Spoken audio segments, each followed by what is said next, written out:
Otua, ndipa na ndiakwe.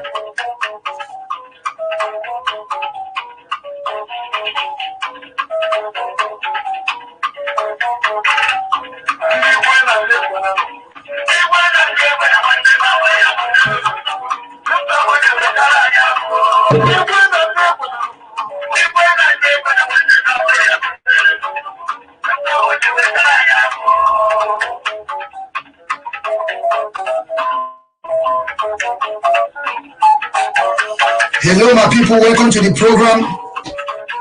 Welcome to the program. Please allow me to play this music just for 5 minutes. Then we will just kick off.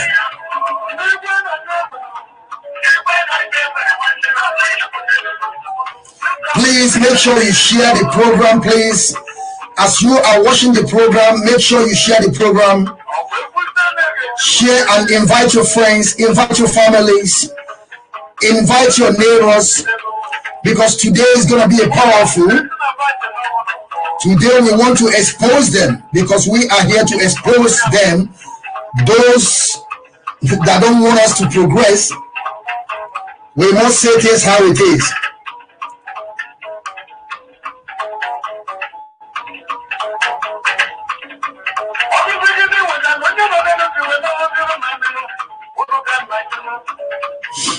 Let me bring one of my brother in.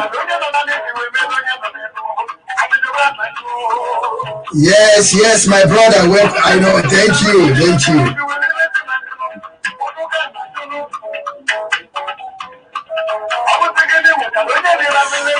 Yes, one of my brother is here. Chukwu BK, you are welcome to the program. Thank you very much. I just want to let us listen to this song.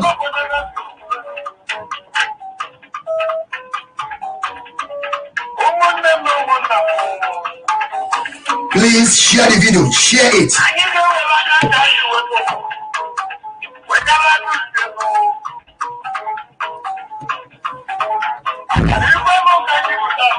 As you are watching, please invite your friend, please. Make sure you invite your friends.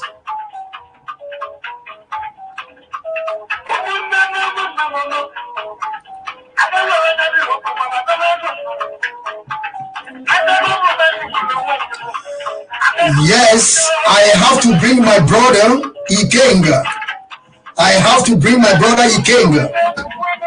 Yes. We still left. Our people are still coming in. Ikenga, please try to mute your mic.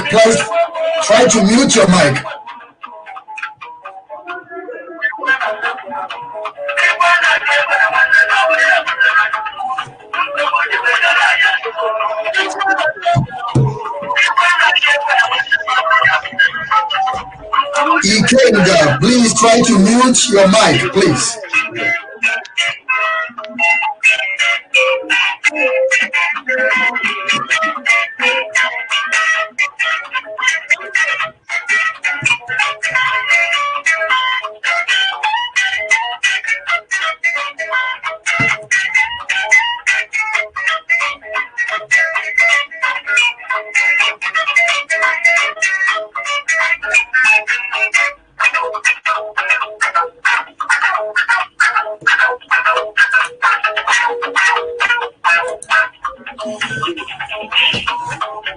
Welcome back, my brother.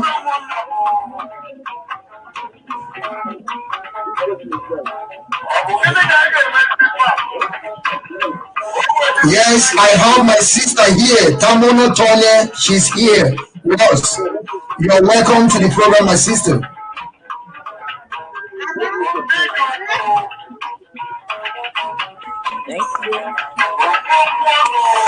Now our brother also here, the professor himself, Idudu. He's also here. Thank you, Idudu. Thank you. Welcome to the program. Thank you all. I think yeah, my people, welcome to the program. Today is another day, and today is going to be a bombshell. My people is here, and we are still waiting for one of our brother, the prince. The prince is also coming up. I don't know. I think he has some problem of technical. I think he's here. He's here. He's here. My people, I hope you people are hearing me sound and clear. If you hearing me sound and clear, please, I want you to raise your hand up so that I will know.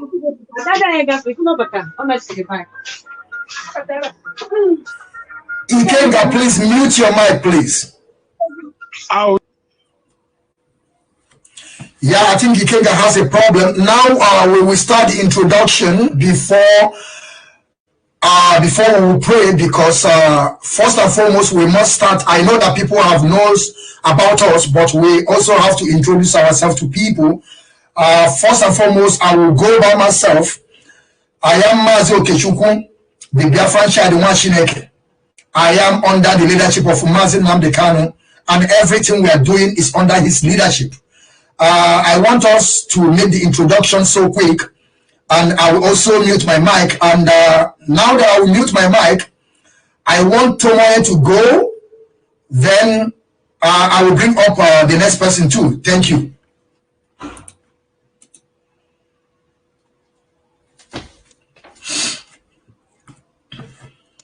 Good day, wonderful people.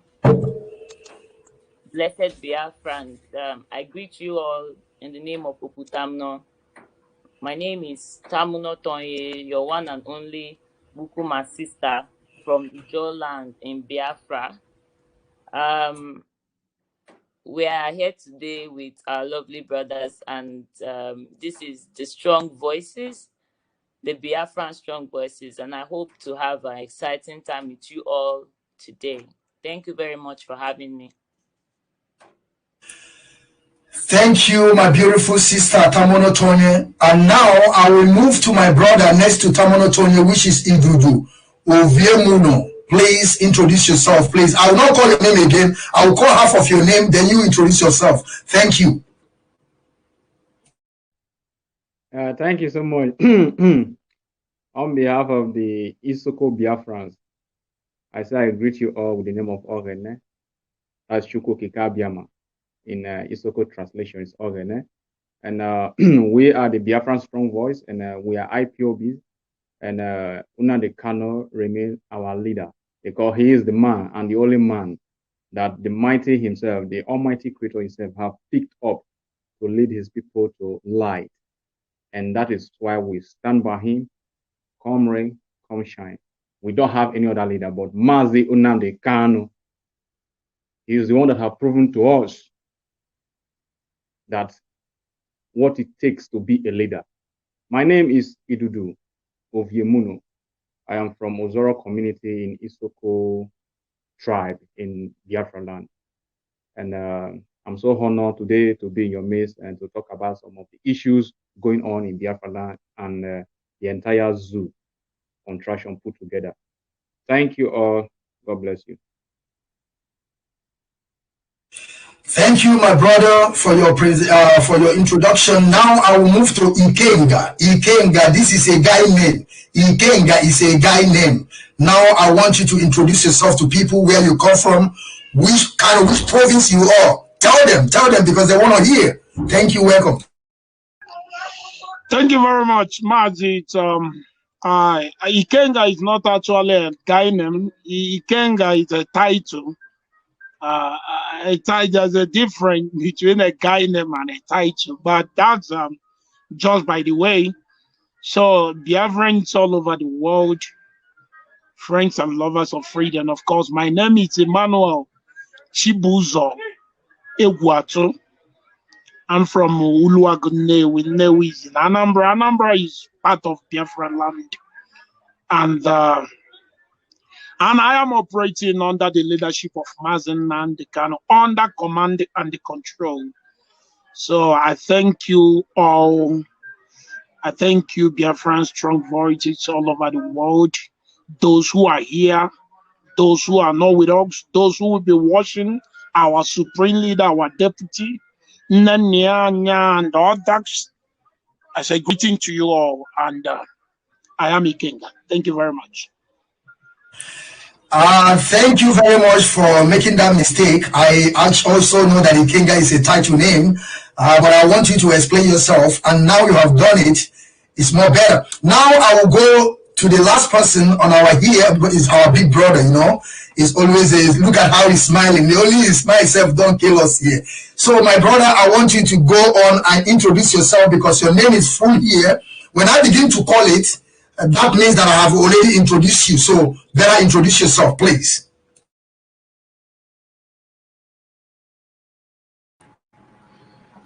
IPOB, one family.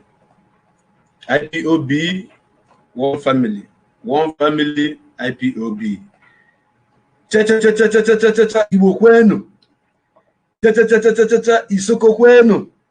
Cha-cha-cha-cha-cha, Urobo kwenu. Anang kwenu. Biafra ni kwezuonu. Yeah. My name is Mazi Nnamdi aka Ago Biafra 1.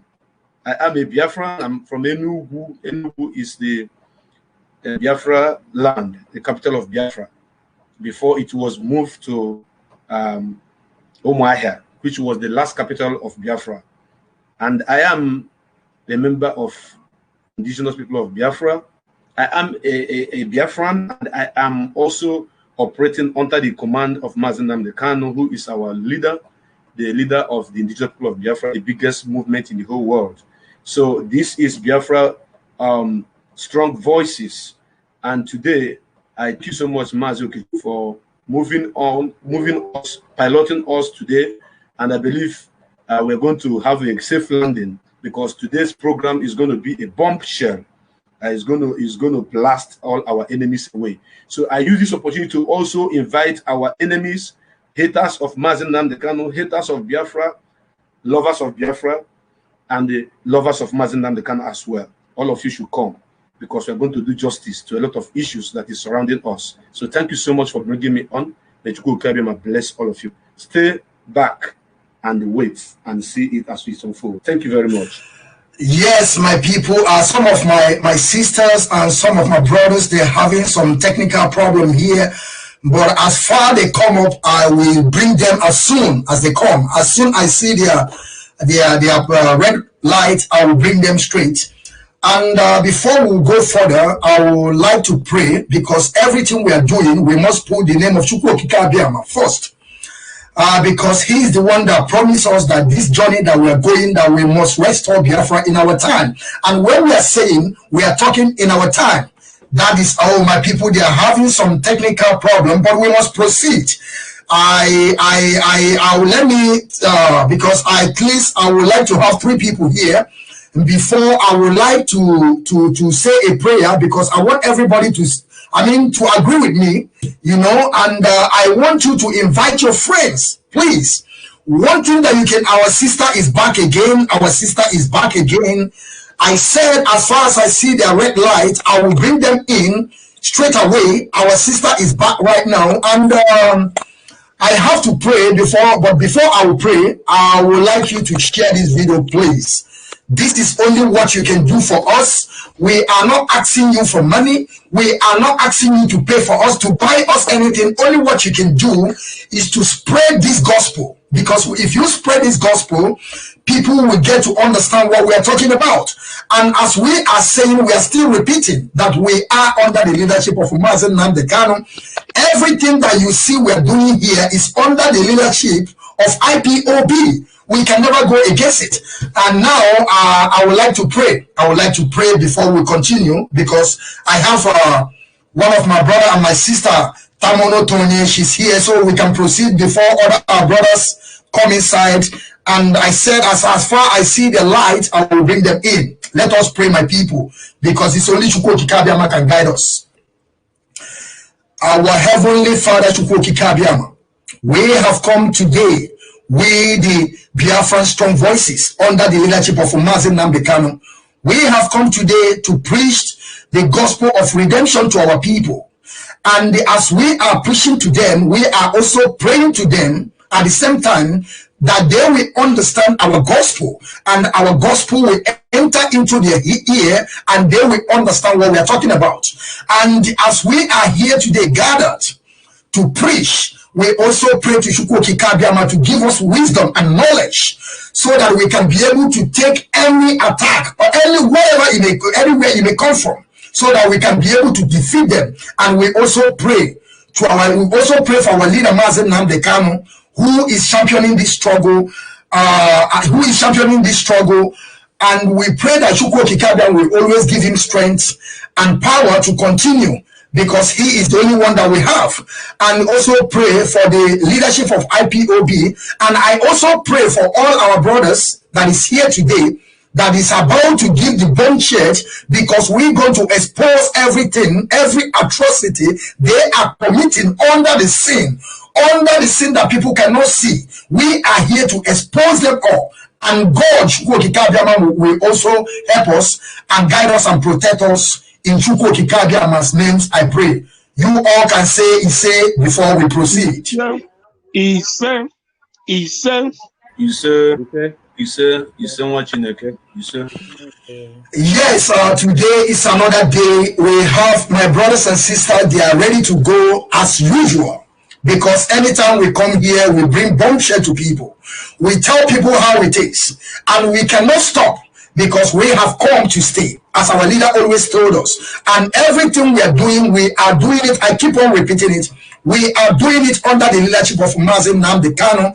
And as we are gathered here, we have a calibers of people. You can see their smiles on their faces. You can see how beautiful they are. That's to show you that we Biafran people, we are beautiful people, and we are heart open-minded people. We are here to take anything, whatever it may cost, to move this struggle forward.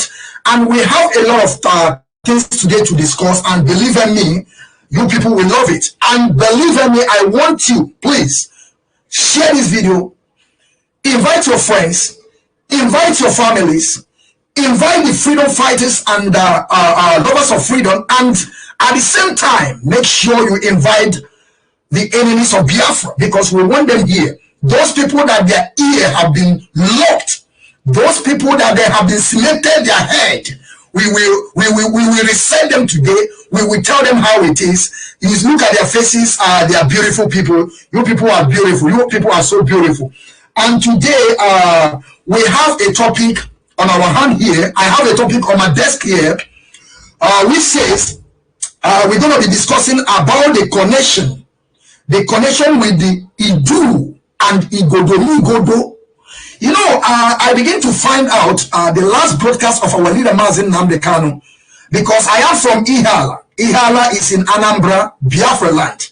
And I begin to understand that even though the Ihala is among the Igodo, and this is a very interesting issue, and we're going to treat it, and we also, people can also call in, but in moment, the number is closed. I will open it when we're done with our discussion. Then I will open the line so that people can come in and also aim their view, or what they call their own perspective. You know, so today we're going to be treating how connection, the connection with Idu and Igodo. And the second one is the Igbo people moved to raise 500 billion for 2023 president, which is they call presidency. They try to raise, I don't know, maybe they have already raised the money, or they're about to raise, but we know that all these things they're doing, they're all just looting our money. I don't know when they raise this money, I don't know how they will pay it. And we're going to talk about where are they going to find this money they're going to raise? Are they going to go back to China again to borrow money, or what? And the third one is this: the Igbo traditional rulers montaging the future of their children, receiving monthly salary from the government of Nigeria. They are montaging the future of the children of Biafra. This is all what we are going to discuss. Okay, you have mute your mic. Before I will further, I would like to ask Idudu this question. I want you to tell me, how do you feel when the connection that we have with Idu and Igodo, because believe me, since I begin to hear the story of Igodo, the keys that opens the key, I begin to see that it's like the Biafra lies there. So if you do, I would like you to give us more light on this issue, and before we move further. Thank you, my brother. Yeah, thank you so much for giving me the opportunity. I really like this particular topic, and although I'm not a genius in this particular aspect you asked me, but I will try to, throw light on it in my own little way of knowledge. Isoko wado, Igbo wado, Aizo. I greet you all. First of all, I would like every of our listener that is going to listen right now, and those who are going to listen on YouTube, because it's going to be posted on YouTube later, to know that we are the Biafran Strong Voices, and we are IPOB. We are the indigenous people of Biafra, and we are under the command of Mazi Nnamdi Kanu. Mazi Nnamdi Kanu is our leader, because in anything in life you can think of, there is a leader, there is a direction, there is a goal, and there is a focus. And the person who is leading us to our goal is Mazi Nnamdi Kanu. I so much respect him. So having said that, I will want to give some phrases about how an average African think, or their thinking faculty. When you look at America today, America was a land that belonged to the Red Indians. When the British they went to America, they do away with the people who were inhabiting that place. I mean, from England, and they took over before German began to come in. Spain came in, Italy came in, France came in, different part of European countries now come to America. That is the America you are seeing today. Otherwise, in other words, America is supposed to be a land for the Red Indians. What am I trying to say? And today, when you go to America, they will tell you that I am an American.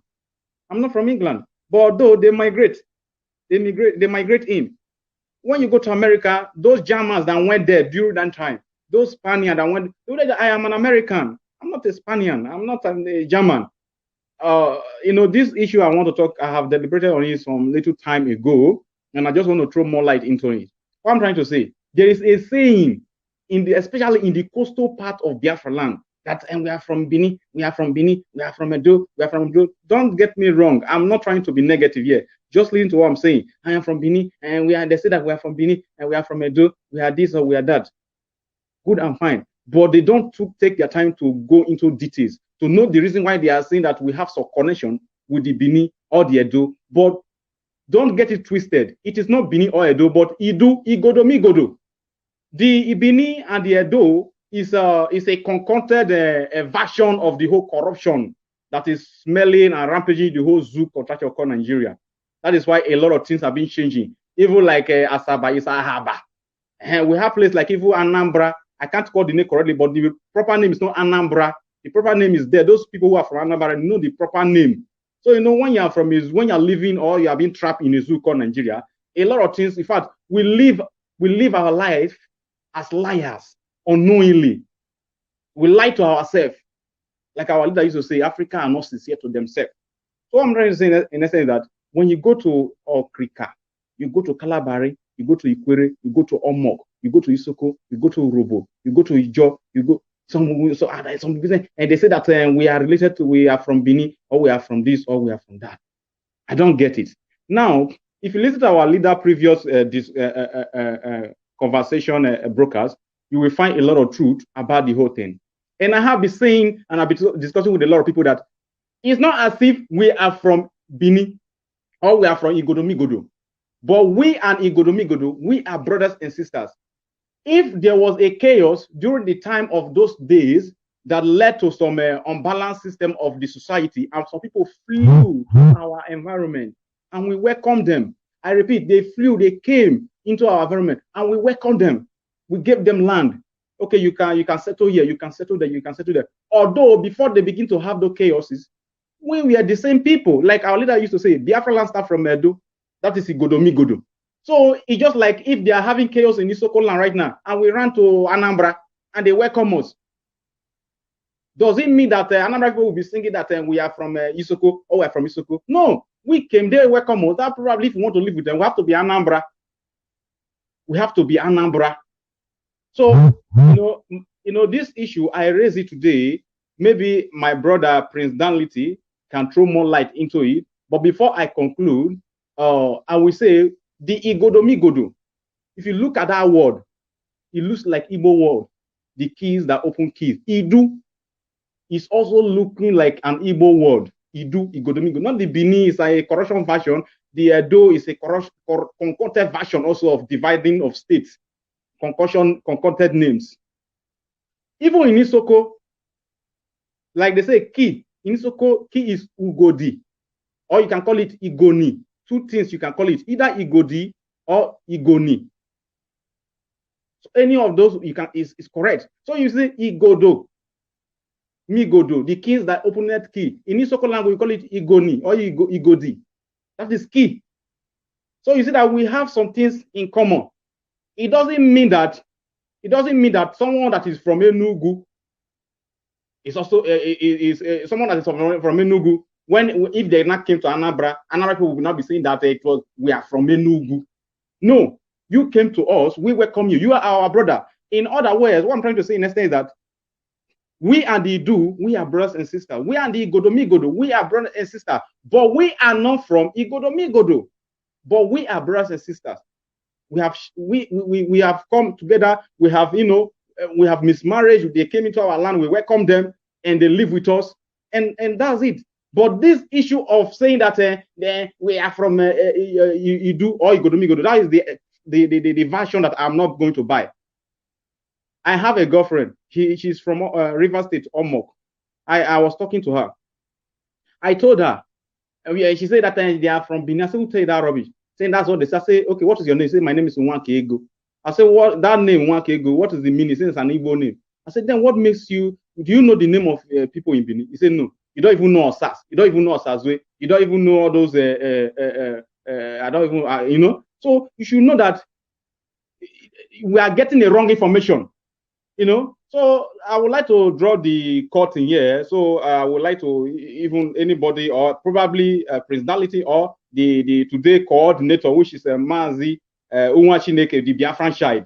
You can also throw light on it. That is my only two way of saying something about it. Thank you very much.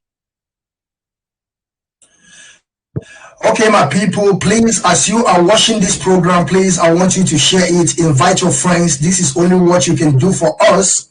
We are not begging you for money. We are not begging you for nothing. Only what we ask is for you to share the video. Let this video reach to people. Let it reach to the extent that everybody we participate on this matter we are talking today, because everything in Biafran issue matters a lot. Nothing left. We have to discuss everything, because we have been seeing that maybe the reason why Biafra never came, or the reason why the Ojukwu never restored Biafra before. I cannot say more. I don't know, because this is something that is issue. It's a history that we must go back again and see how that thing happens. But this time around, I will bring my brother Opaleze no Moya. Can I call him fine boy? But I know that I'm more beautiful than him. But I will bring him so that he will say something about this. Everybody is laughing, but I know I'm beautiful than him. So that is your people problem. As far as you people agree with me, let me bring him in. Say something, Opaleze.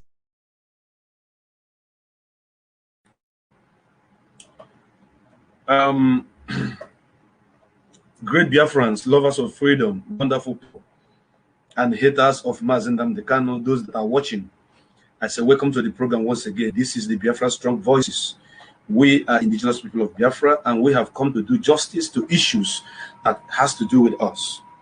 And in regards to the topic which our brother presented, my brother Idudu presented, before I comment on it, I have something to say, because history is the key and the bread that I use to feed myself, because without history, I am a nobody. So before I feed myself with food, I take history first. And because of the kind of history I have been able to acquire, not that my teacher taught me, not that my parents taught me, I went on research on my own to get a lot of informations. Then coupled with the Radio Biafra that have educated us, which is the citadel of knowledge, I have come to understand that there is something that the British did to all of us here. And that thing that which they did to us, it is still working up to tomorrow, not to allow us to know the true history of our forefathers. And going by the word Igodomi Igodo simply means the key that opens another key. It's master key. Let me just use the word master key, because any key that can open any other key is the master key. And when you look at the people of Biafra, you know that we are like master key anywhere we go. That is why everything we touch turns to gold. That is why whenever we want to do our business, you see how we prosper, because we have the master key. So I want to use this paraphrase to explain what Igodo simply means. The master key, the key that opens other keys. That's why Nigeria is not working, because they have refused the master key to go to that actual rock to open the gate of hell and use every thing that is not working to make it work. And in our own land, once Biafra is restored, all the master keys that are being inhabited, that is being inhabited in this land, will work, and people will see what we meant. That is one. Secondly, that history which they did not teach us is telling on us today. When you talk about states, Edo State, Anambra State, please, my brother, not shutting you up, Tomono, please.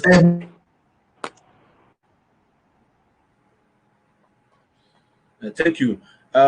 Like I was saying, can you people hear me? Yeah. Like I was saying, the creation of state was as a matter of divide and rule. Yes, they wanted to divide us and rule over us, but before then, we are coexisting together.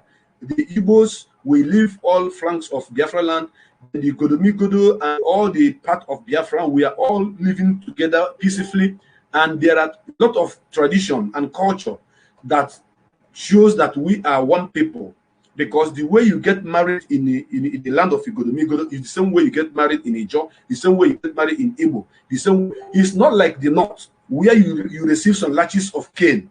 If you don't cry, then they will tell you that you are qualified to marry this woman. Yes, I'm telling you, this is what is happening. In some part of the North, before you get married to a woman, Italy, they are going to beat you. You know, if you don't cry, then they will say, yeah, you are a strong man. You know, it's not like that in our tradition. I'm telling you that in the land of Igodo today, their mothers are tying two-piece wrapper. In the land of Biafra, our mothers are tying two-piece wrapper as well. In the land of Igodo, I want to tell you that they know what is called chiefs. They have chiefs. You know, the rulers and the kingmakers. You know, the kingship is something that came newly, but there are kingmakers. There are people who determine what is happening in the land. The same way it is in the land of Igodo, that is how it is in Enugu and Anambra, in so many places. So we have a lot of common, common things that we are doing together. For example, we do what is called New Yam Festival in the core place they divided and called Southeast. You know, but the same thing, if you go to Igodo land, they celebrate New Year Festival too. So there are many things that we are doing together. In other words, they divided us into pieces and call us states. For example, the River State you are talking about today was created after the war. Yes, it was created after the war. And the reason why they started creating them is to shrink us, to make us be a chunk, you know, little, so that they will, you know, rule over us. And it's working. But thank God for Mazi Nnamdi Kanu that those of their shenanigans is no longer working now, because we have realized that if you're acknowledging me as Onyenugu and I'm acknowledging you as Onyanambra, not knowing that, not even looking at the fact that we are one before they divided us by state, that means we don't know what we are doing.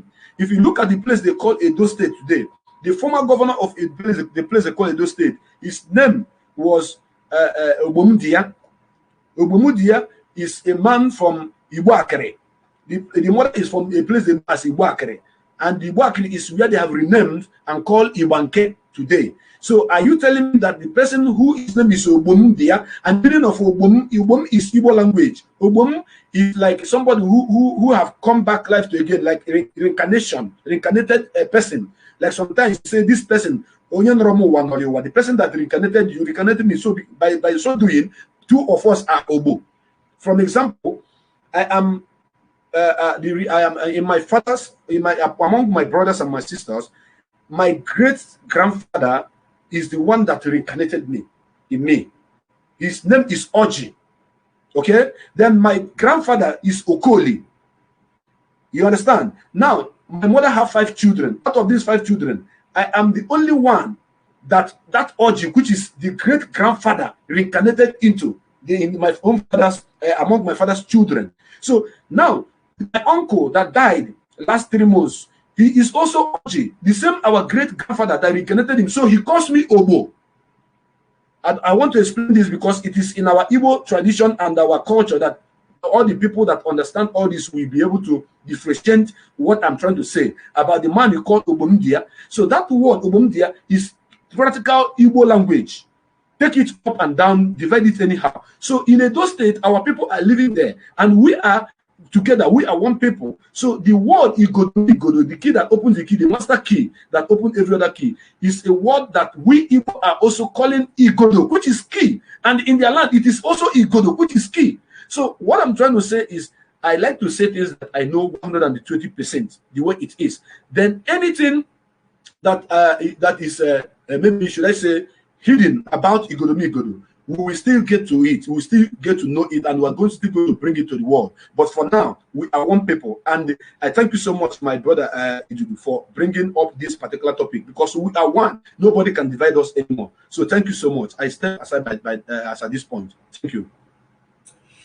Okay, my brother, there is a story that you just tell us right now. That story also happened to me, but I'm not going to be further and be telling also the story. But I think I also I have heard that story. But now there is something. The point that I want to make here right now is that that's why I said about the history. You know, now we have to find out. Did we from Igodo move to the Igbo land, or from Igbo land to Igodo and then move back? This is a very history that our leader also have think about it, and we need people to clear this for us to know where is the origin. You understand? But I know that this Igodo is the key that opens key. Now let me bring my brother and my sister. Our beautiful sister in the house. I think I will take you last, but I'm sorry. I'm supposed to take you first, but it doesn't matter. My brother Ikenga, please, do you have anything to say about this Igodo? How we are brothers? How we are family? What connection do we have? Are we good to go? Or because there's some things our leader are beginning to see right now that Igodo is the key. The key that opens key. Do you think that we are not brother, or do you think that we never get to the point? Just say something, my brother Ikenga, please. Okay, our dear host, a Biafran child, Machineke. I hope you can hear me. Can you hear me? Because but it's okay. Yeah, we are good to go. Okay. It's only a fool or a compound idiot, or let me use the word a lunatic, a bomb fool, international bomb fool, will say that some part of Edo, or Edo in general, that we are not one. I want to tell the whole world that I have a cause over there. One is called Amweze. Her name is Amweze. And if you get to their place in Edo, of course, our mother Ndinne we have over there, you will see them on a 2 wrapper, meaning the tie 2 wrapper. And some of the language, some of the pronunciation of things, like name of things that they have there, you will find it as the same as the one we have over here in Nnewi, where I come from. But the thing is, at times we have people who think they know, but they're actually fool. And when you are mixed with such people, there is no amount of truth that can convict them, because deep inside them, they are not ready to agree with you. Not because you are not saying the truth, just because they don't want. Edo is Biafra land, and Biafra land is Edo. Igodo like our leader taught us. Most of folks don't know. Like myself, I don't even know. I've been hearing of Igodo. My mind never even draw there to think of what Igodo is. But it's key. It's actually key. And it's our language.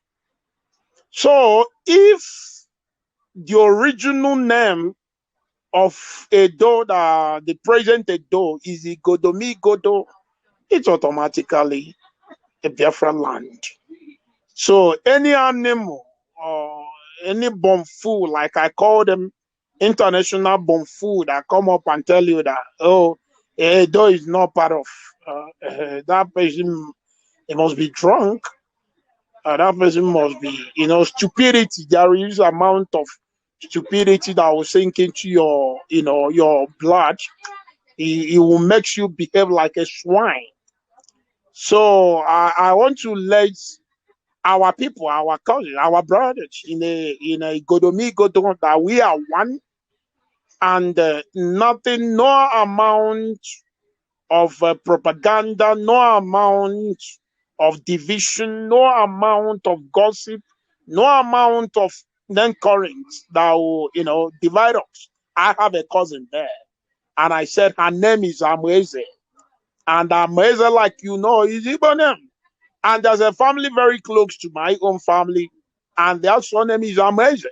So if we have Amweze in Nnewi, and we all agree that Nnewi is part of Biafra land, and we have the same Amweze in Godo, it automatically means that we are one. So that's all I have to say, and thank you very much. Yes, my brother, please. Yes, even though there is something, the last broadcast of our leader, Mazi Nnamdi Kanu, there is a caller that he called. When I was in my land, when I was in Biafra land, in my village, there is something we always hear. Aga Iju Noba. When that man mentioned it last broadcast, I always heard about this thing in my own village, in Ihala. Aga Iju Noba. And this thing, everybody knows about it.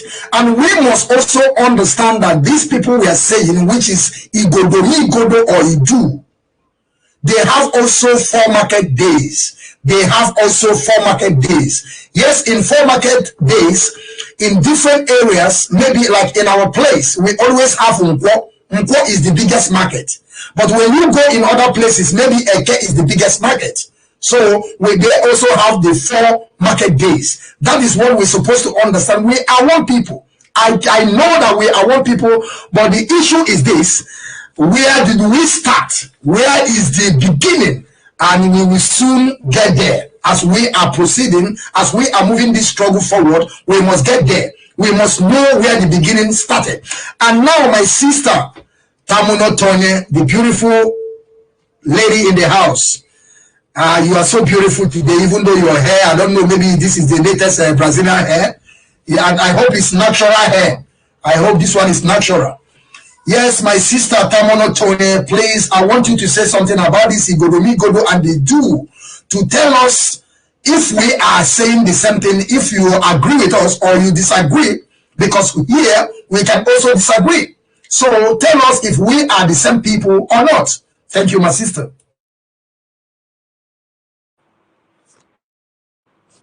I mean, okay, thank you, Mazi Okechukwu.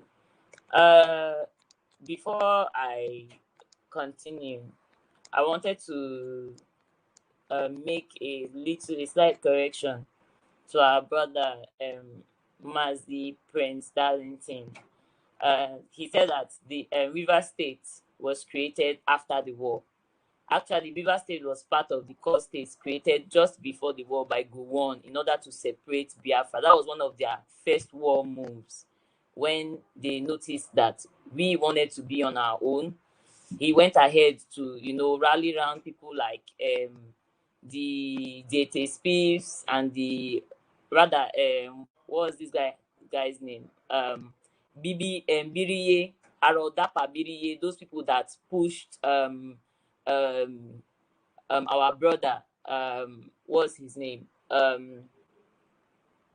Sorry, pardon me. I'm trying to remember him.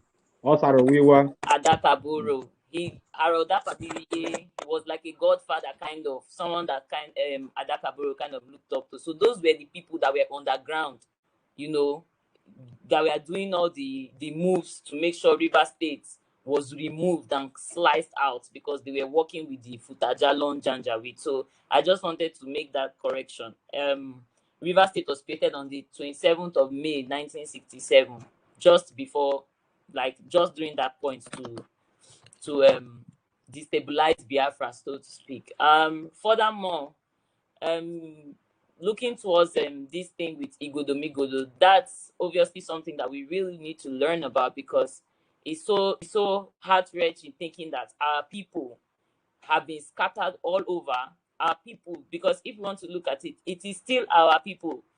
Like, we are killing each other, we are hating each other, they are just using us to bring us down. So it is very, very heart-wrenching to imagine that at the end of the day we are one people, because somehow when I hear about Igodomigodo, something comes to mind.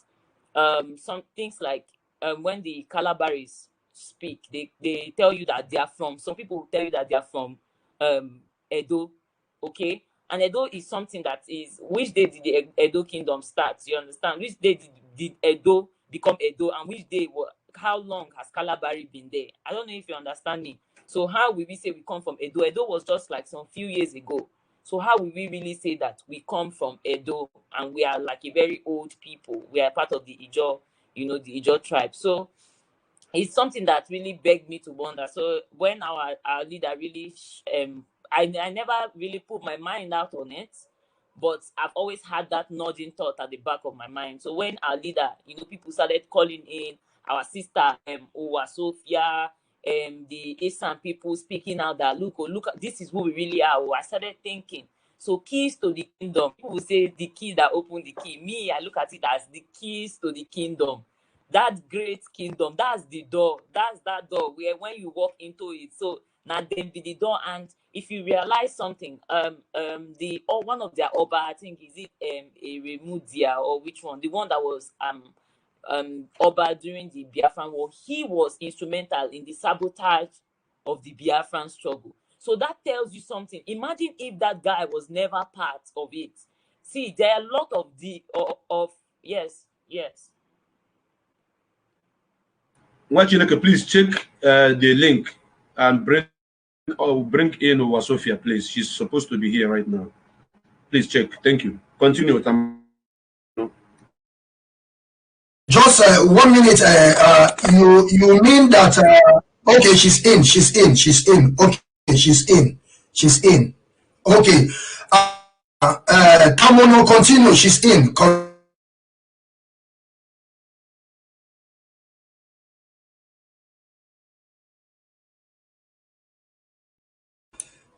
Tamono, continue. Just continue. Right.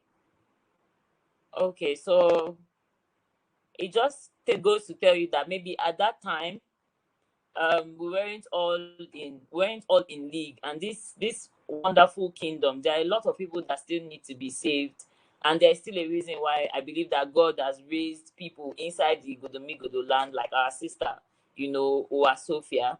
So obviously, for Biafra is a spirit. For the spirit to be resonating in the hearts of a whole lot more people, it tells us a lot, because where we are as a nation is beyond the human comprehension, it's beyond the lines drawn by men, and it's beyond those barriers that, okay, on a be one state, on a be one people. You understand? It's a spiritual something. So for these people, you know, to still have that kind of awakening, that means I believe that, yeah, that this kingdom won't be complete if the people of Igodomigodo, they are not, you know, a part of us. And another thing, I usually see some people go and agitate for Niger Delta, or they say they are part of Odua.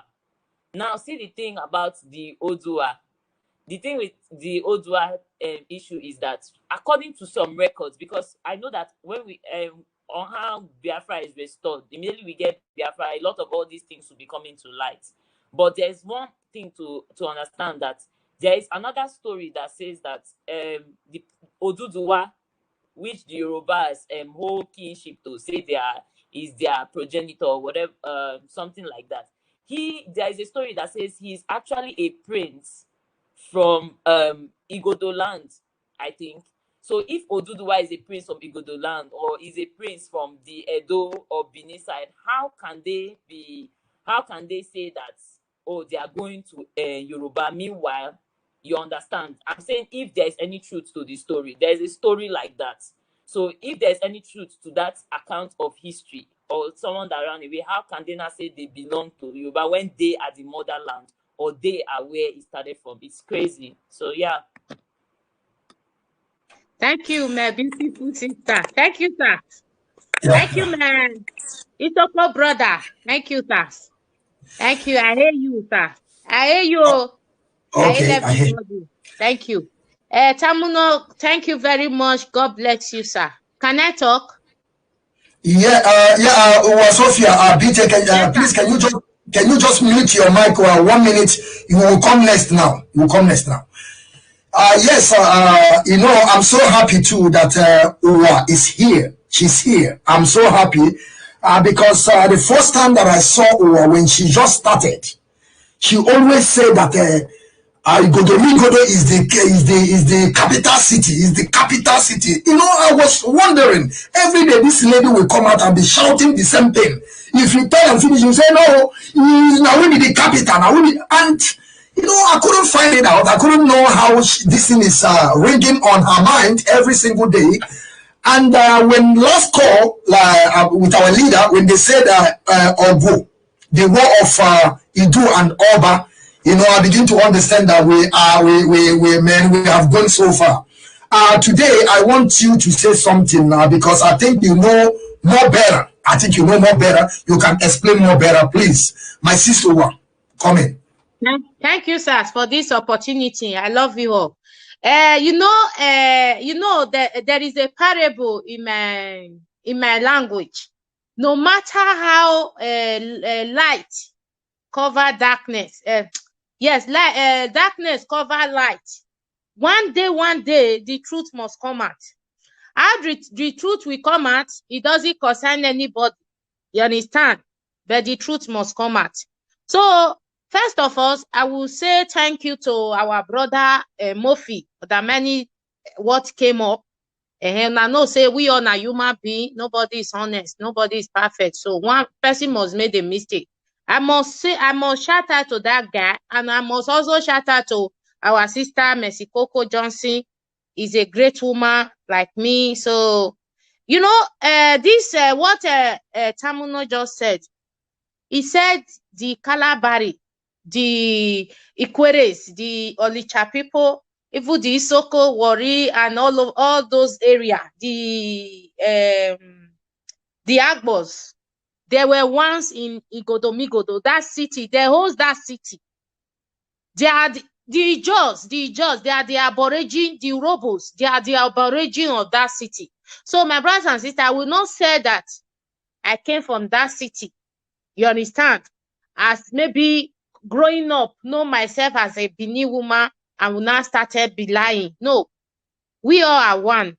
So I will also shout out to all those our people, those our parents that put their self into a slave for the Oromia family. You understand? If not those people, some people like our great grandfather that come down after the war, after the many issues that happened. They were still there as a slave. So we will also give those people a great, if not, our people could have lost. Let me tell you, sirs, Amma, the Ikwere people, they are from that state. All of them, they ran away. The Asians, the Agbos, the Olishas, the Isoko, and the Shekiri. These Yoruba people, they divide us. Fulani is too far. Forget about Fulani for now. Although those ones, they are the one operating now. The Yoruba people, they divide our people, You understand? And that Benin, that state, that Edo state, they were trying to overthrow that Edo state the way they did, the way they collect Lagos. You understand? You will see now they will not want Igbo man to rule as a governor in Lagos state. Do you know why? It's because we are the Igbos. Igbos are all of us are Yamini. You understand? So they were trying to push the Igbo, because they know if the Igbo rule in Lagos state, the secret will still come out. One day, it will still come out. When I'm shouting, the capital city of Edo State, the capital city of Biafra is Edo State. I know what I was talking about. There is a guy now. If I measure it, the next day is dead. So let me just cut that area off. You understand? So I know what I was saying, and I have the proof. I even have the document. If Biafra come by the grace of God, then I will now show. I will go to Ring Road. I will show you guys what our forefather right there. That this state is all the Igodomigodo. We are Igodomigodo. All of us, Igbos, the Jaws, they are more Igodomigodo. Because me, I came out from Ijo. You understand? The aborigine of those state people, they are Ijo people. You understand? They were pushing them. The Asians. The luck we have, we still have the Asians. Supposing there is no Asian in that land, they could have collected those states. All of us maybe for those they speak Yoruba, it's because of the Asians. So the truth of the matter, the Ikwere people, if they say they come from Benin or they come from Edo, it is true, but not this present one, the old one, because there were a time, this Oba Ewaye, the first that came before, he lost the two sons one day. So in that put law, in that put it that people should not wash their teeth, they should not take their bath, they should not sweep for 3 years. 3 years. If it is you, will you stay? You will run away. You will take you and your family will disappear overnight. They were passing through river. Everybody were running away from that city. The Ikwere people, they are Biafra. They host that land. They are the original people. Take wicked blood. Come and take my blood if it did not match. You understand? They are, the Benis now, they are confused. Wait, sir, let me quickly say this. Do you know what in Benin, if your person in Benin is saying the truth, they will say that person is not Benin, because we know we will grow to come and meet the truth. They are just bending it. You understand? So, sir, you can ask me question. Thank you, sir. Mazi Obaleze, you want to drop something, please? You can go for yes. While we are doing justice to the issues that we are presenting to the world, we can also ask some questions, at least for more clarification, because your mind may not go around everything at the same time. You understand? We are not computer. The computer is programmed with human brain. So, however, my sister Owa, I welcome you once again to this great, to this noble family. This is the Biafran Strong Voices. The last time you called into our program. Please, 1 minute, Owa, please mute your mic, please. Mute your mic.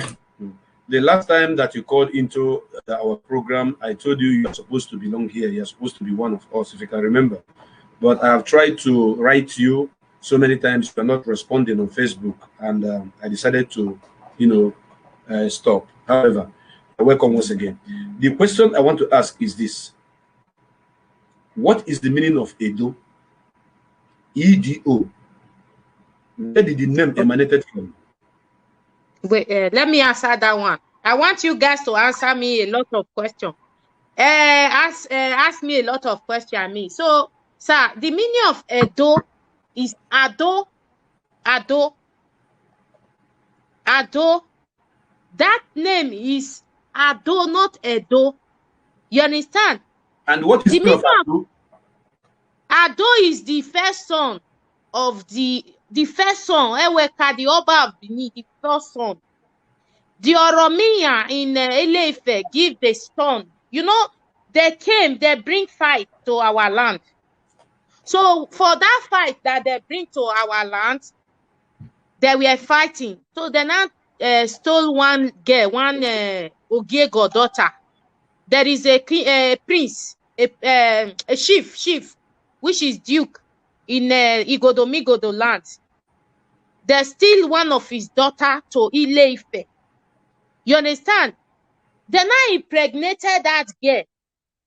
You understand? When they impregnated that girl, so the father went to Ile-Ife and looked for not only that girl, there were a lot of girls, but that one, that is the story I heard. They impregnated that girl. So the Ogiego now went to Ile-Ife and looked for his daughter. You understand? Getting there, he's already pregnant.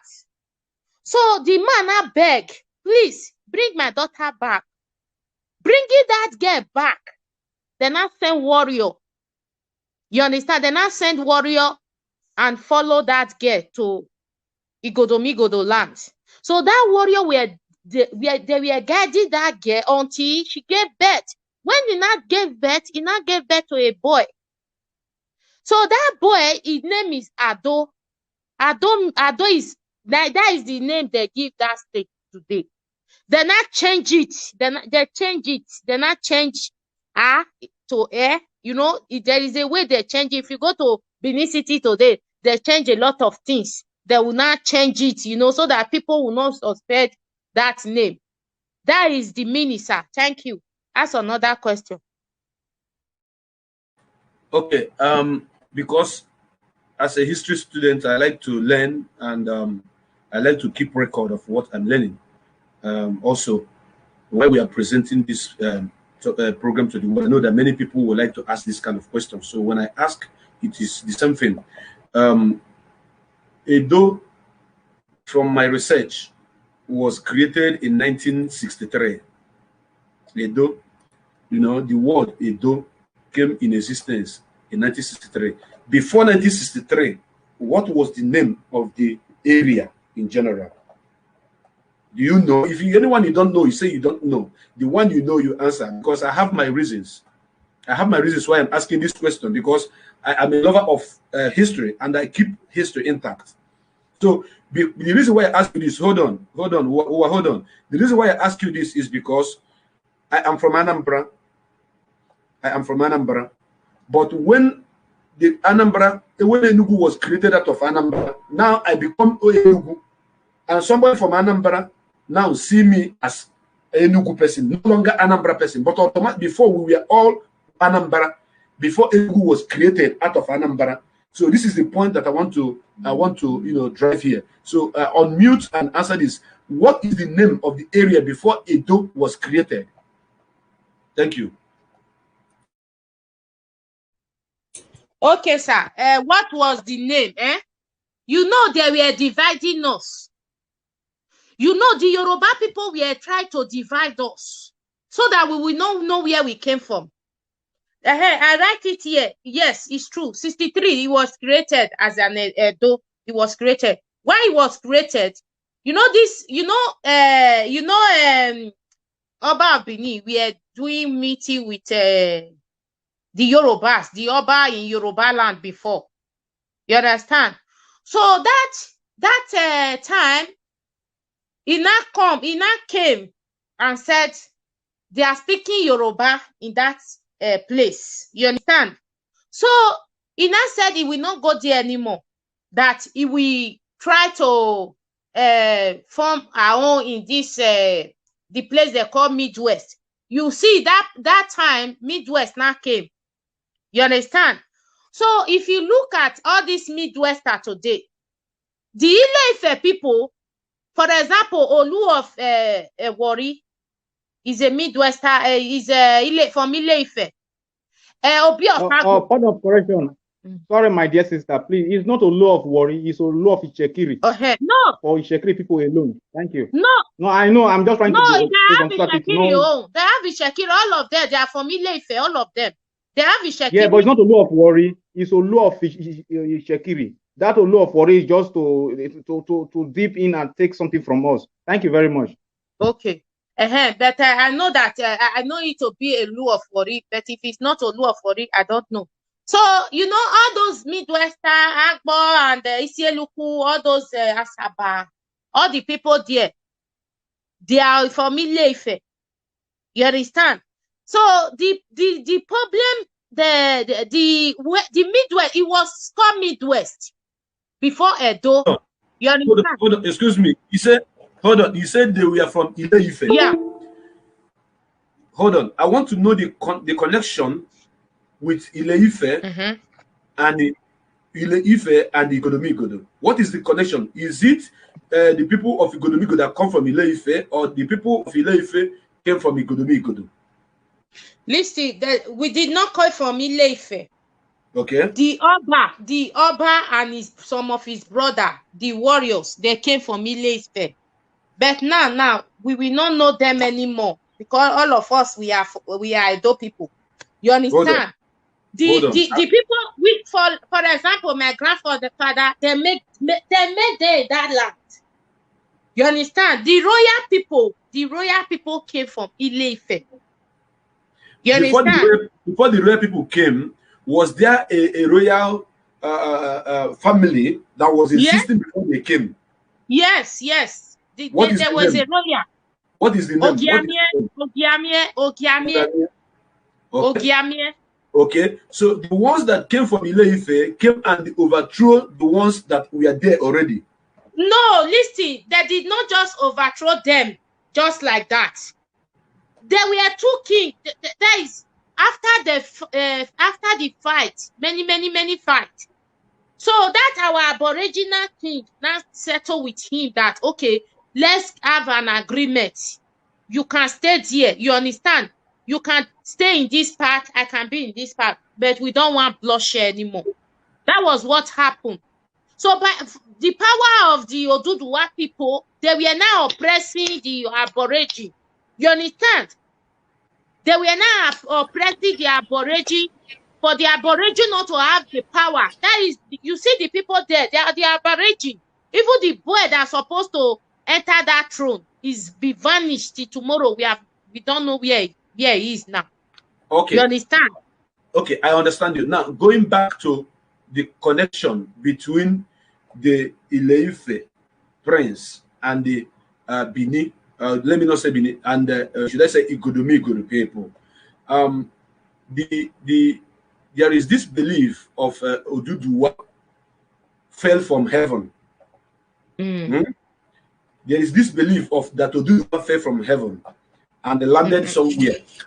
Or mute your mic so that the connection.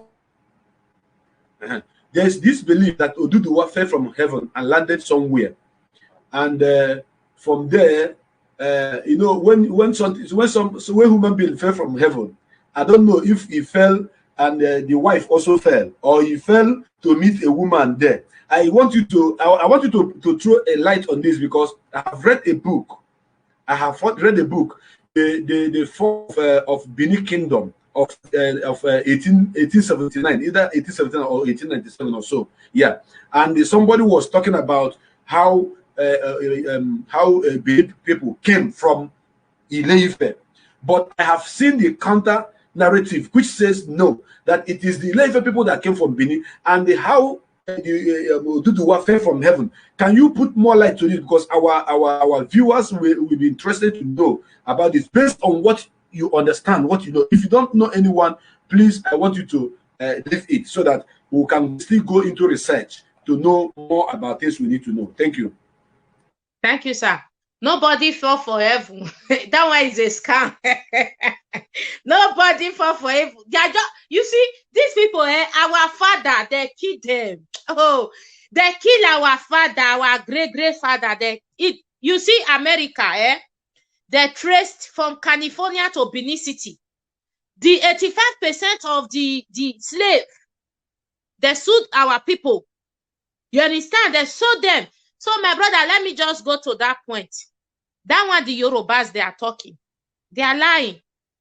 Yoruba knew that they'd conquer us. Yes, of course, they knew. You see, before today, you know why the Yoruba did not wake up since then? It's because of the Edo people. I tell you. That is why I told somebody to tell Mazi that if you think without Edo, you will get Biafra. You are joking. Go to the history.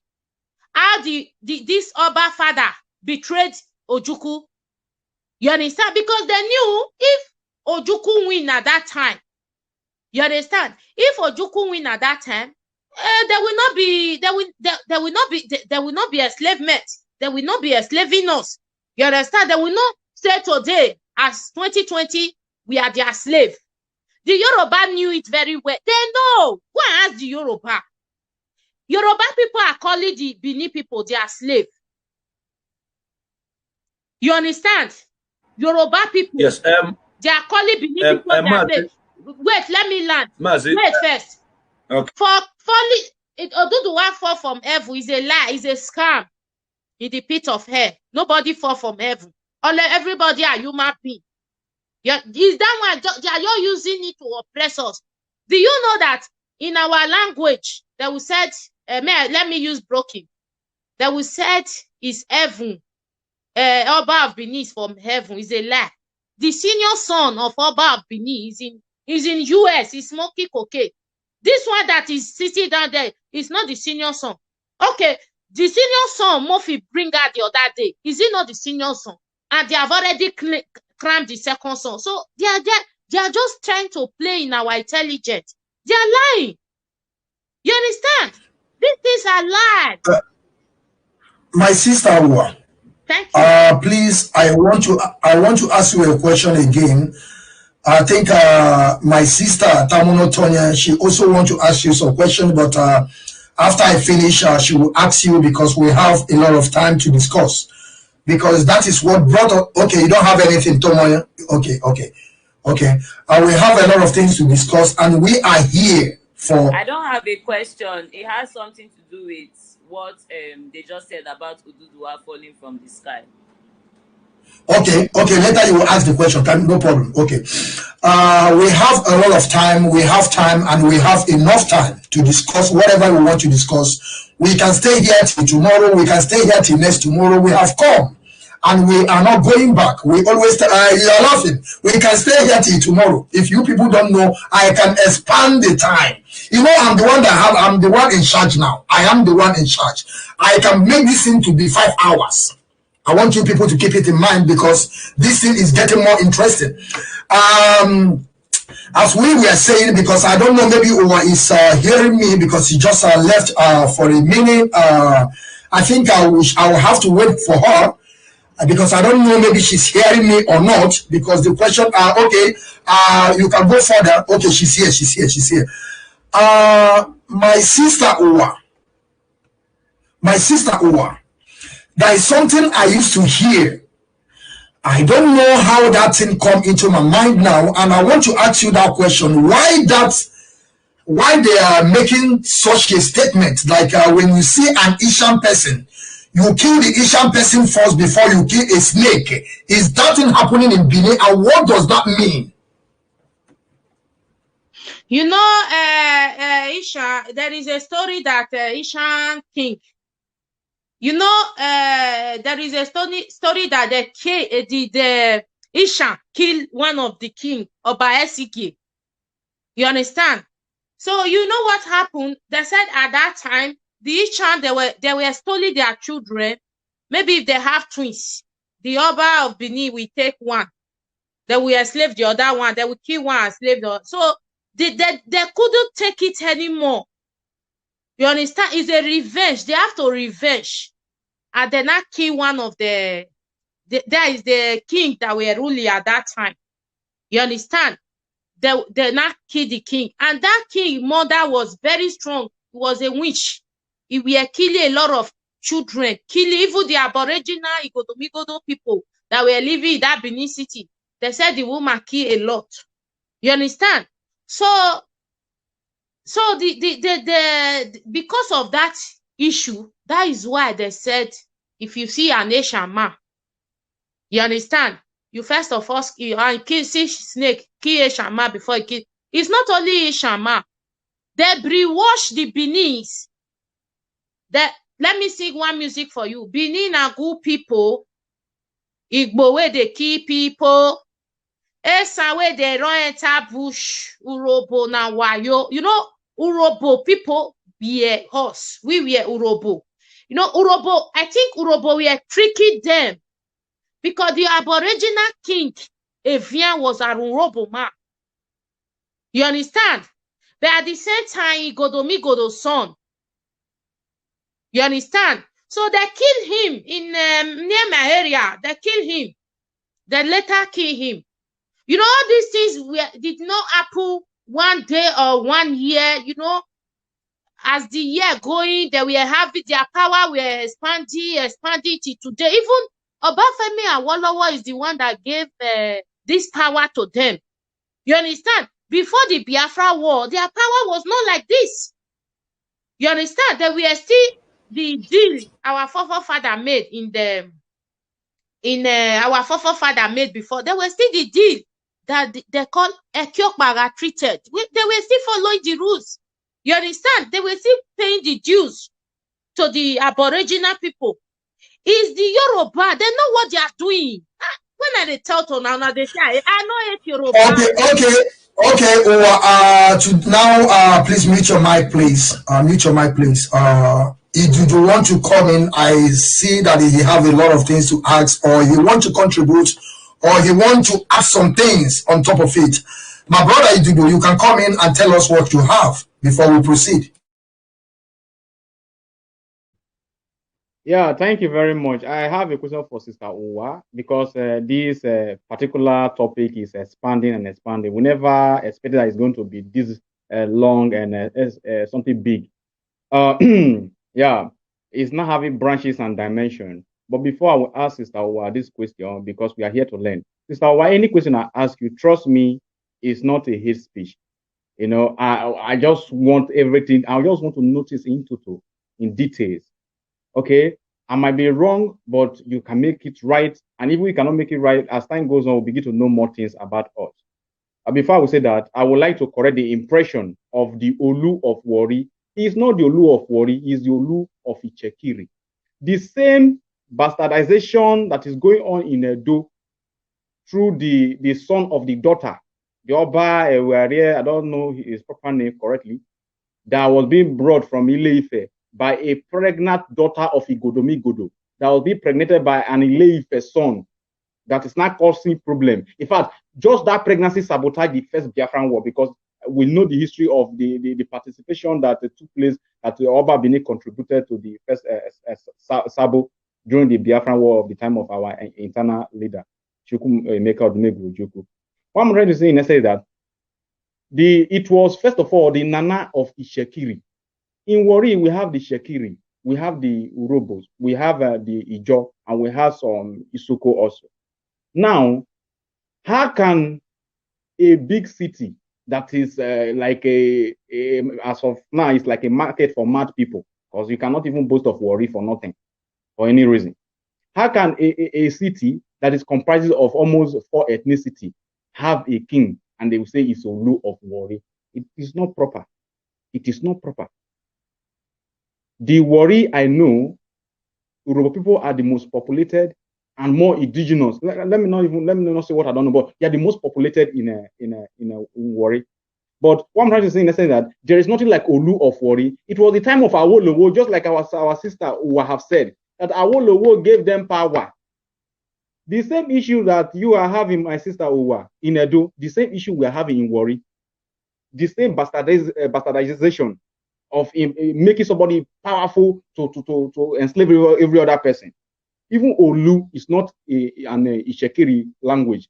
Olu is a concorded name from Ile-Ife, from Yoruba land. So it was during the time of Awolowo, during those politics, they are making Olu of Iwari to have power and dominion over us politically. So I want to make it clear today that if you are a real hardcore Biafran, never you address him as Olu of Warri, address him as Olu of Ishekiri, because his kingship is for just Ishekiri people. He's not king in Isoko, he's not king in Urobo, he's not king in Ijo. So he's king in Ishekiri people. That is not a hate speech. We have Ishekiri people in the struggle also. So it is not a hate speech. Having said that, I'm done with that. I want to ask our sister a question. And one of the questions that our brother Onwa Chineke, the Biafran child, asked that, or I think it is brother Prince Darlington said that, is it that we are the one that came that went to Igodomigodo, or Igodomigodo came to us? Before you answer that question, I would like to throw a little light that if Igodomigodo, we are, first of all, we are all one people. We are all one people. We are coexisting as neighboring communities, clans after clans, village after village, the same people. Now, why is it that in Anambra we have Chineke, Chukwu Kikabiama? In Isoko we have Ogene, in Urobo we have Ogene, in Ijo we have Tamuno, even down to Kalabari and even Calabar we have Abasi. And as a present Edo now that is being concocted, which is the Godomigodo, I think they have Osanobwa. So what I'm trying to say is that, in my own little point of view, that we are brothers and sisters, but if people move down from Igodomigodo, good and fine. But when they came, they also met some people inhabiting already. And we welcome them, just like our leader said in his last broadcast, that even the half-year people, when they were coming, that the people of where's our leader from the place of my leader in Aba, they also house them. They welcome them before they let them to proceed further. After some couple of days or some couple of hours, coming from the Godomigodo. You understand me? So what I'm trying to say that, and when they came, they settled with the people that they met there already. That is why what I'm trying to say is that if at all, the place like Isoko was so empty, Ijo was so empty, no one was living there, and the Godomigodo came in, they will come in, and the name of their God will still remain at its seat as it is in the present Edo today. It will not change. So I'm trying to say that instead that if the name of the God will change to Ogene, Tamuno, Chineke, that means they met some people and they just follow up with the traditions and the whole thing that is going on in that particular place. So what I'm trying to say is that, are we the one that came to you people, or you people came to us? And when you people came, does it mean that the place was empty in our own side of Biafra? Thank you very much. Yes, sir. Wait, sir. Let me not forget. Wait. He is a very good point. Our own God was not Osalopwa or Osanowotwa. No, they changed it. I will give you an historia from the Godomigodo land. It related to Ikwere people. I will give you my brother Idudu. I will give you an historia number. He will tell you everything. The language we are speaking today is not our language. Our Ogie no so gie. Ogie mamie, Osalobano. They change it. Do you know how many years it is to the slave those people? 800 years. Do you think it's only one day? They change it. Ogie no so gie. That is what we call Osalo. If you go to Asian land today, the Asian people is the rightful people that owes Igodomigodo. They did change.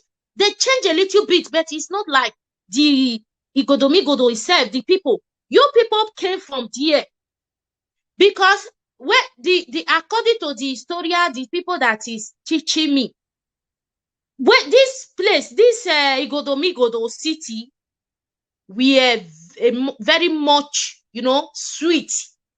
People were living together. and people were happily in that area. Equally, they are from Igodomi. They ran away. Isoko people, you people ran away. The Urobos and the Ishekiri, they now call Ishekiri. All of them, they were Godomi. They were living together. They were one. They were one people. They came out from there.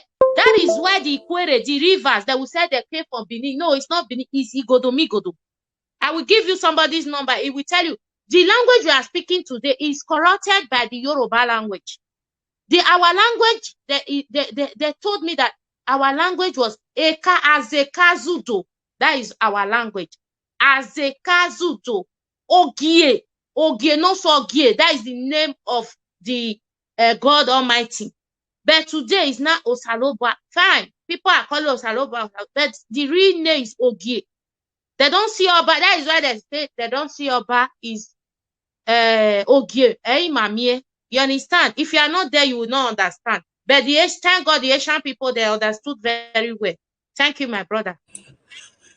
Okay, my people, I think, I don't know, maybe we want to also highlight on this issue or we should go further. And again, my people, for those our viewers, I have saw a lot of comment here, and some people are telling us that they know the history. Some people are telling us to bring them in, but we could not because this is a platform that is only the Biafran strong voices are here. And I am telling you, and I'm promising you people that our line will be soon open. Our line will be soon open. And we will give every one of you 3 minutes to also tell us what you know about this Igodo, but we cannot bring anybody in. We cannot. If you are not one of those people are here, we cannot bring you in. We can also, what we can do is when our line, because right now, my line is closed. I closed the line. You cannot call. Now you cannot call. Even though you call, you cannot reach me. When the time is done, I'm going to open it. So my people, do you people still want to ask a question? Okay. Now I think we're going to proceed in another article that we have here. We have article and we have a lot of time. We have up to 1 hour 30 minutes further, and I can also extend it. It depends, because I am on the show. I own the show, not you. Today is mine. So because when the issue is interesting, we extend it. No, I know some people are angry now. So another issue that I want to bring in right now, and first and foremost, I would also like to take it from our brother Darlington. I don't know what is going on in Biafra land. I don't know the kind of elders that we have. I don't know where they are putting their hands, and I want you to throw light on this question that I want to ask you now about the Igbo people move to raise. They have moved to raise some money. They have moved to raise 500 billion. 500 billion. Then you're going to explain to us if this billion is naira or dollars for 2023 presidential election. What are they going to do with this money? Are they going to share it as usual? Are they going to use it for something? Because that is what I don't know. And where they want to raise this money, they want to go to China and borrow money again or what? I don't know. Mazi Opaleze, I want you to force comment on this issue before I will push it to other people so that they will talk some things about it. Thank you, my brother. You can continue right now. Thank you so much. I want to correct the topic is Igbo. They say Igbo leaders, not Igbo people. Igbo leaders. I want to correct it, please. And by saying these Igbo leaders, they are referring to the people that say they are the think tanks. They are the Ohaneses. They are the Igwes. They are the Indes. They are all those people that have sold the future of their children, and they use it use it as stomach infrastructure. Those people that have been there since after 1917 that the war ended, and they don't have a workable international airport. They don't have any workable seaport. They don't have good roads. There is no good hospital built in their region. Their children goes to school, come back, graduates without having jobs. These are the people that we are talking about here. The same people that have betrayed their children and allow Operation Panton Dance to be brought to their land, and their children were massacred. The same people that have done something that, if I begin to mention it here, this program is going to go on up to 10 hours. These are the people that we are talking about here, because when you say Igbo people or you say Igbo elders, some people will not understand it. That is why I always like to build my preamble. I used to make my foundation solid before I hit my point, because as in the hot, and that's how they like to bring them. These are the men that we are sleeping, watching the Fulanis, taking allowing Nigerian army to take Operation Lafia Dole to the north. Operation Lafia Dole means peace must reign in the north. Then bringing Operation Python was dance in their land, and indeed that Python danced, and a lot of people were massacred. These are the people that we are talking about here, that have make a move to raise 500 billion naira. We are talking about 500 billion naira.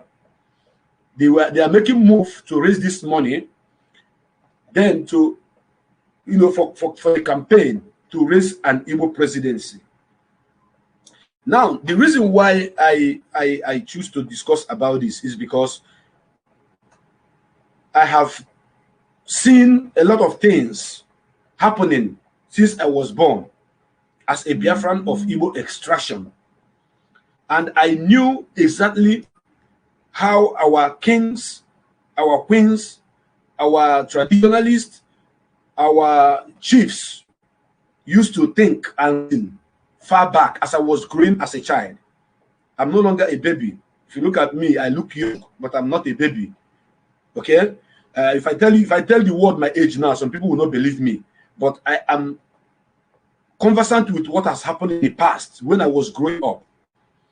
Now, this 500 billion we are talking about now, I'm not a good mathematician, but I know that if you break 500 billion into the 5 states they call Igbo speaking states, which it is wrong, which was fraud. It was fraud. And I don't want to go there deeply. I just want to touch it. If you divide 500 billion, that means each state is supposed to get 100 billion. Am I correct? Now, if you use 100 billion to build, if you put 100 billion into infrastructure in one state, in these 5 states that they say have moved to raise money to raise a to bring a presidency in 2023, you will see that there is going to be maintenance of old roads that are not good. You are going to see that there will be tap bomb water in many villages. You are going to see that there are hospitals that have been forgotten for a very long time that can be rehabilitated again. You are going to see that there will be schools which the zinc has fallen on top of the children. When rain is falling, children are studying under the rain and sun, that can be taken care of with 100 billion. Now, if you take the same 100 billion to Abia State, if you put 100 billion into Abia State and they build good roads and they bring a good mechanism into the traders in Abia State, those who are making shoes, those who are making sandals, those who are making bags, those who are making hats, if we put 100 billion into Abia State alone, in the next 5 years, Abia State will give you 500 billion. Yes, what I'm telling you is what I know. So, and if you take the same 100 billion, I divided 500 billion into the 5 states. I don't want to go into details telling us how other states that are have been cut off. No, let us just work on these 5 states, because that is how they have divided us. So let me work on it right now. If you take that same 500 billion to Enugu State, if you take 100 billion into Enugu State, 100 billion is going to do a lot in Enugu State, like building factories that can employ up to 40 or 100 people, that will create employment to the masses. Now, the are not thinking on how to develop the Alibo, as they mentioned that it's 5 states, which you know is not true. They are not thinking on the reason why their children goes to school, come back as graduate and cannot get job. They are not thinking on the security that is facing them on the ground, how they are raping their children, killing their wives, and taking over their land. They are not thinking about investing 500 billion into security. What they are thinking about is to raise money that they want to use to bribe some people and they have an Igbo president. Now, my question is this. This Igbo presidency that they want to spend 500 billion to get, what has Igbo presidency done to all the people that have been presidents in Nigeria? Today, Nigeria was amalgamated in 1914, 1st January 1914. Then, in 1960, Nigeria got their independence. From 1960 to 2020, if you ask me, I will tell you that Nigeria is about 60 years old. Am I correct? As people who are governing themselves. Now, within these 60 years, the people that have ruled Nigeria more out of that 60 years are the Northerners. When I say the Northerners, the Fulanese, because no Hausa man have ruled Nigeria. All Fulanese from A to Z. If you want me to give you the right ratio, you minus the 3 years that Obasanjo ruled Nigeria as the military head of state. Then you minus 8 years that Obasanjo ruled Nigeria again as the president of Nigeria. If you add 3 years to 8 years, you have 11 years. Then you add 5 years, which good luck Jonathan ruled Nigeria. 5 years plus. Let me just say 6 years. 6 years plus 6 years plus 11 years. That is how many years? That is you are having about 17 years. Then inside that 17 years, then you added 6 months, which Thomas Aguiyi ruled Nigeria. Then you'll be talking about 17 years and 6 months. Am I communicating with you guys? Now, if you okay, let me say 18 years. Let me forget about 6 months. Let me just say 18 years. Brothers and sisters, if you minus 18 years from 60 years of Nigeria independence, I am sure that you are going to get about 32 years. Is that correct? Thank you. So when you have 32 years of the Northerners ruling Nigeria, okay, 42 years. No. 18 years, 16 years, okay, yeah, 42 years. You think 42 years, 42 years, you are correct. If you calculate and see the 42 years, which the Northerners, thank God I said it before that I'm not good in calculation, so maybe people will not say that I have failed exam.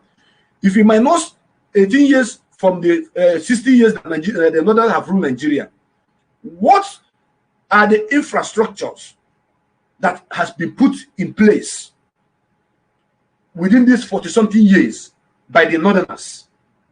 What is the security measure that have been put in place under the leadership of this Northerners for 42 years? What is the development that the Northerners have put in place? I'm talking about people who have produced more presidents that the Igbos, the so-called Igbo leaders, want to invest 500 billion to bring a president to themselves. So if you look at it, you will understand that it is only a fool. It is only a fool, a stupid man that does not know that his own sister is a visitor in his own fatherland, in his own father's house. Only a stupid man, only a foolish man. Why I use this adage is because your sister doesn't have a home until she's married. She must marry, and when she marries, she makes her husband's home her own home. And when her husband's home is too much hot for her and she cannot stay, the only option is either she die inside or she come back to her father's house. Now, the marriage of 1914 in Nigeria, which they have married us forcefully, that is killing all of us, that have put all of us in dungeon, is what we are looking at on how to dismantle. And these idiots this set of animals, I have to, in fact, I have to insult them this time around. After I will say apology to my leader if he's angry. I have to insult them because their children are automatically changing their names to outside them to be able to get a job. If you want to get a job today in Nigeria, especially in the north, you must change your name to Musa, to Ahmed, to Sakira, and at the same time turn yourself to a Muslim before you get a job. If you don't do that, no job for you. Now, the people who were supposed to look upon as our fathers, as our leaders, are the people who are supposed to come out and say, we need this, we need this, we need this, we need this. Our children are suffering when they are done schooling, they don't have a job. Why is it like that? Now, it is because of the minority commission which they set up. Because in Biafra, there's nothing like minority. Nobody will be seen as a minority inside Biafra. But they set up minority commission just to bring us down, because they have already shared us from old Eastern region. They break us into three. They say Midwest.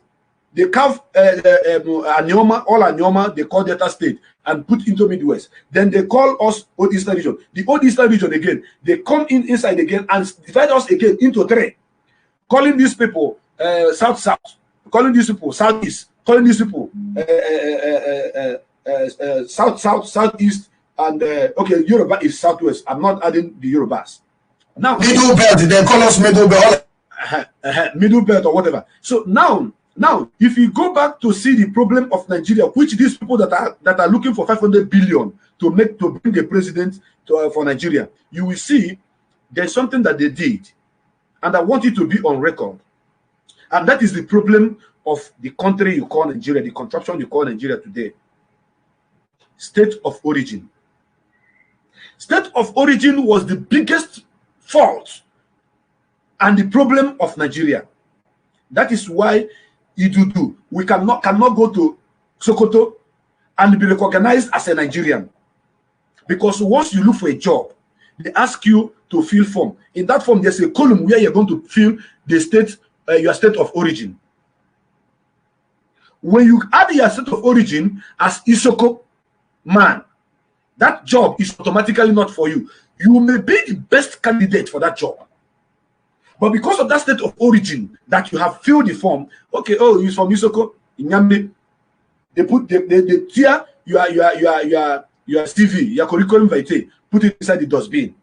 The same thing applies to me.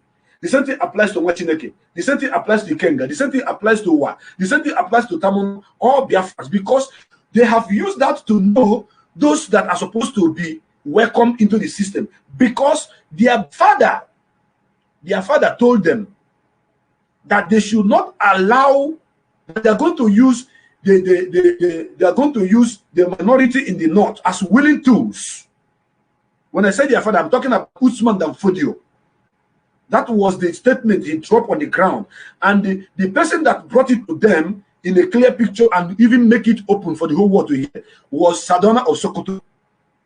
Sadona of Sokoto made it very clear that they are going to use, that Nigeria is their forefathers' estate. They are going to use the minority in the north to do what? To intimidate the people from the west. That they cannot even allow them to determine their own future. This has been in play, and that is why we are being treated like animals. And our fathers, the people that we call our fathers, have seen it, and they have determined and decided that no Igbo man can be a president of Nigeria, because they say that an Igbo man killed their premier and killed their what do you call him, their president. And this Igbo man they're talking about now is somebody that have carved out their own region and called Midwest and tell them they are not Igbo, which is Chukwu Makaduna and Zog. And that is a military regime. Something that happened, that Yoruba people are involved, Hausa people are involved, Igbo people are involved. But because he was the head, now we are inheriting all this nonsense. And these people cannot treat it. And they want to spend 500 billion to bring a president that will not come to fruition. Number one, I want us to know that the presidency of Nigeria or president of Nigeria is not meant for Igbo people.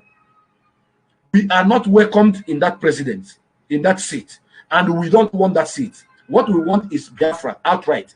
Now they think that when they use IPOB antecedent of freedom to climb to demand for 2023 presidents and say they want to bring out 500 billion to make sure that it comes to fruition, that Nigerian government will give them 500 trillion. Let me tell you people the game that they want to play. They want to use it as a bet to Nigerian government. Because we are talking about we want to go. Now they want to say they are now coming to say we say we want presidency. The presidency is going to calm the situation, and it is not true.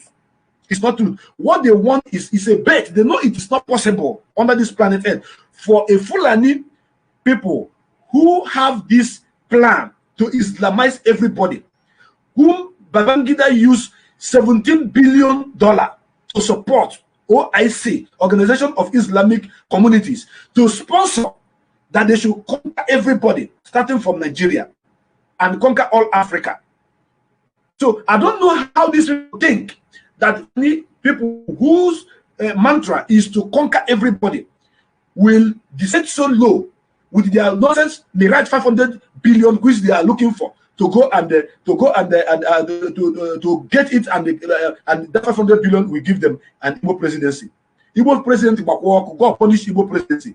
I want to tell them that Igbo presidency have failed on arrival, because on that very day that they are going to do that complaint, we will be in Biafra. So all these people who are talking about Igbo president 2023, we are not staying here with you to talk about that Igbo presidency. Come on, instead everybody will die before that 2023. I swear my heavenly Father. The reason why they are playing games with all of us is because our youth, all of us, we are docile for so many years, and they kept us hunger. We're all hungry, and they're using the money to buy our conscience and our souls, buy our future. They call it stomach infrastructure. So what I'm trying to say in a nutshell is this: all these people that have ganged themselves together talking about Igbo presidency, they are doing it, having voice to talk like this because of IPOB is talking about freedom, and they know that Biafra is coming imminently. So they are using 500 billion as a bet to get trillions in return. If you people watch, there's a training video now that is going up and down where they were sharing money. That is the money that was sent to them from the north. And their Ogag Patapata who handled the case was Atueze. And I remember I have told you people whom Atueze is and what Atueze have done. Atueze sent letter to Mazi Nnamdi Kanu to visit him before the election that took place last 3 years. He sent letter to Mazi Nnamdi Kanu. Mazi Nnamdi Kanu rejected that. I'm not going to attend that invitation. If Atueze wants to see me, he should come to my house. I have a house. From that very day, I gave Mazi Nnamdi Kanu, I was giving him 100%. I gave him 1,100% in terms of intelligence and understanding. This is the same Atueze that after a few days went and sent Akanchawa,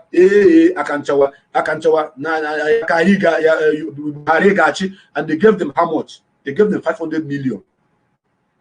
They all of them, they did their hand like this. They gave them 500 million.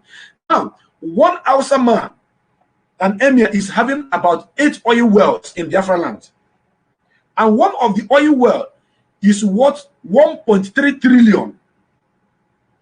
One out of the 8 oil wells is worth 1.3 trillion. And you are looking for 500 million to go and to get a presidency. My brother, my sisters, I have a lot of things to break down about this 500 billion that they're talking about. Yes. And if you allow me, I will go on and on and on and on. But let me, cut it down a little bit so that if there's something that people want to contribute, they will have something also to say. But me, I am boiling here because what I want now is I want all the dogs to loose from their chain and loose from their cage. And Mazi Nnamdi Kanu knows what I mean by let all the dogs be loose from their cage so that they will be at alert and fight all these our thieves that have come to steal from our house while we are sleeping.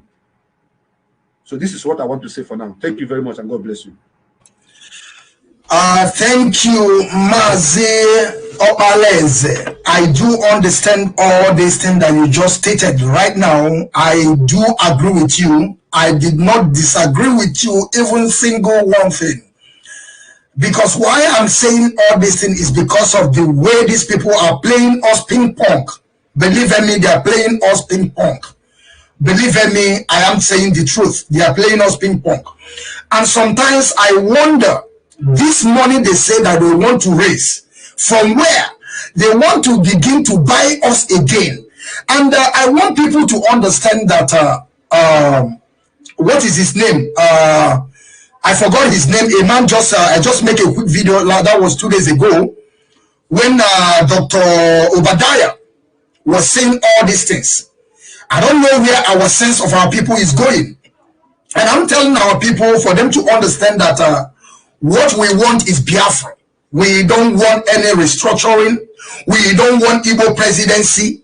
We don't want anything from these people. They are not our elders, because these people, they just come here to kill us. Believe me, this money they want to raise now is the money that tomorrow they will begin to buy you with 2,000 naira. After 2,000 naira, now you give them momentum, the power to rule over you and bastardize you anyhow they want. And my sister, Ikenga want to say something. Let me bring Ikenga. I want you to hit them hard. You have to hit them hard, please. Mazi, Hit them thank hard, you very please. much. Thank you for this wonderful evening. I don't know what your time is over there. I may be your morning, it may be your afternoon, it may be your evening, but it's my own evening. And I was at shop when we started this program, and from there, then I moved to the house. I've got it. I'm at home as I'm talking to you now, and thank God I'm relaxed now. I can say the way it is. You know, I've been listening, I've been following, and I understand everything that is going on here. Yes, Igbo presidency or Igbo president, because if you follow what is going on in Nigeria, you realize that the world, they always use the youth are the future, the leaders of tomorrow. I don't know how they normally use it. We are the days of tomorrow and that of tomorrow, while the old fools are still campaigning. You know, last time I had opportunity to ask Dele Momodu from Oduduwa land. I have opportunity to ask him question on one of, you know who Dele Momodu is? Dele Momodu is the CEO of Vision. That's a Vision magazine, and a once presidential candidate. I don't know, once or twice. I don't know. I have opportunity to ask him a very simple question. I said to him, sir, can you tell me, does election work in Nigeria? And it will surprise you the answer he gave me. He said, no, there is nothing like election in Nigeria. Then I proceed. I said, then why are you then advising me as a youth to go and join, he called it a two giant political party, that's a APC and the PDP, the most notorious party on this planet Earth, APC, and only criminals and thugs that made up these two parties in that zoological Republic of Nigeria. I said that if you can look into my eyes and say to me that there is nothing like election in Nigeria, why are you then deceiving me as your child? Because you are old enough to be my father. And Someone, please mute your mic, please. yes, and if my father can deceive me this way, then I wonder what my enemy will do to me if they have the opportunity. Now, Igbo president, contributing, I think it's 21 billion, not 17. I think it's 21 billion naira or dollars. I don't know, in whatever currency it is. I don't know. Now, I want to say this to our youth all over the world, not only Biafran, including the Janjaweeds, because I understand that some of the Janjaweeds, they are educated, they have some educated ones, especially those ones living outside Zoo, and the Odudu whites, and the Biafrans in general. I want to say this to you. On the period of COVID-19 that we are still in, a lot of those that call themselves compatriots, they call themselves the leader, they call themselves the billionaire, they contributed a lot from my own village alone, more than 5 billion naira, more than 5 billion from my own village. I'm talking of my own, from Nnewi, my own hometown. Only Nnewi people contributed almost 5 billion. Then Anambra in general contributed or close to 10 billion. And one hot mama, or they call him hot auntie or hot sister, I don't know which one is her name, decided to, pocket this money, and nothing happened. And this money they contribute, because I love to call him, somebody like Ifeanyi Ubah, Senator Ifeanyi Ubah, of course, he's a man I respect so much. Somebody like Kratos Ibeto, somebody like, how do you call it, Innocent, somebody like, many of them, just name them, a lot of them from my place. And I said to them, this money you contribute and give to python and the goat that swallowed money, in zoo where animals live, the people that normally spend the money is only animals. That's why you have the story like a rat chasing the president out of the presidential villa, a snake swallowing some billions of dollars, chimpanzee running away and chilling in a 5-star hotel in Dubai, and some other animals, very wild. All the animals that live there. I never see a domestic animal in Nigeria. The only animals that live in Nigeria are only wild animals. Domestic, no chance for domestic ones. So now, I say, why do you people have to contribute the money to give it to these animals? Because they are not human, and the way they spend their own money and the planet Earth where they spend this money, we don't know. Because if they can even spend it within, it's good. At least it will enter into our economy and it will boost our.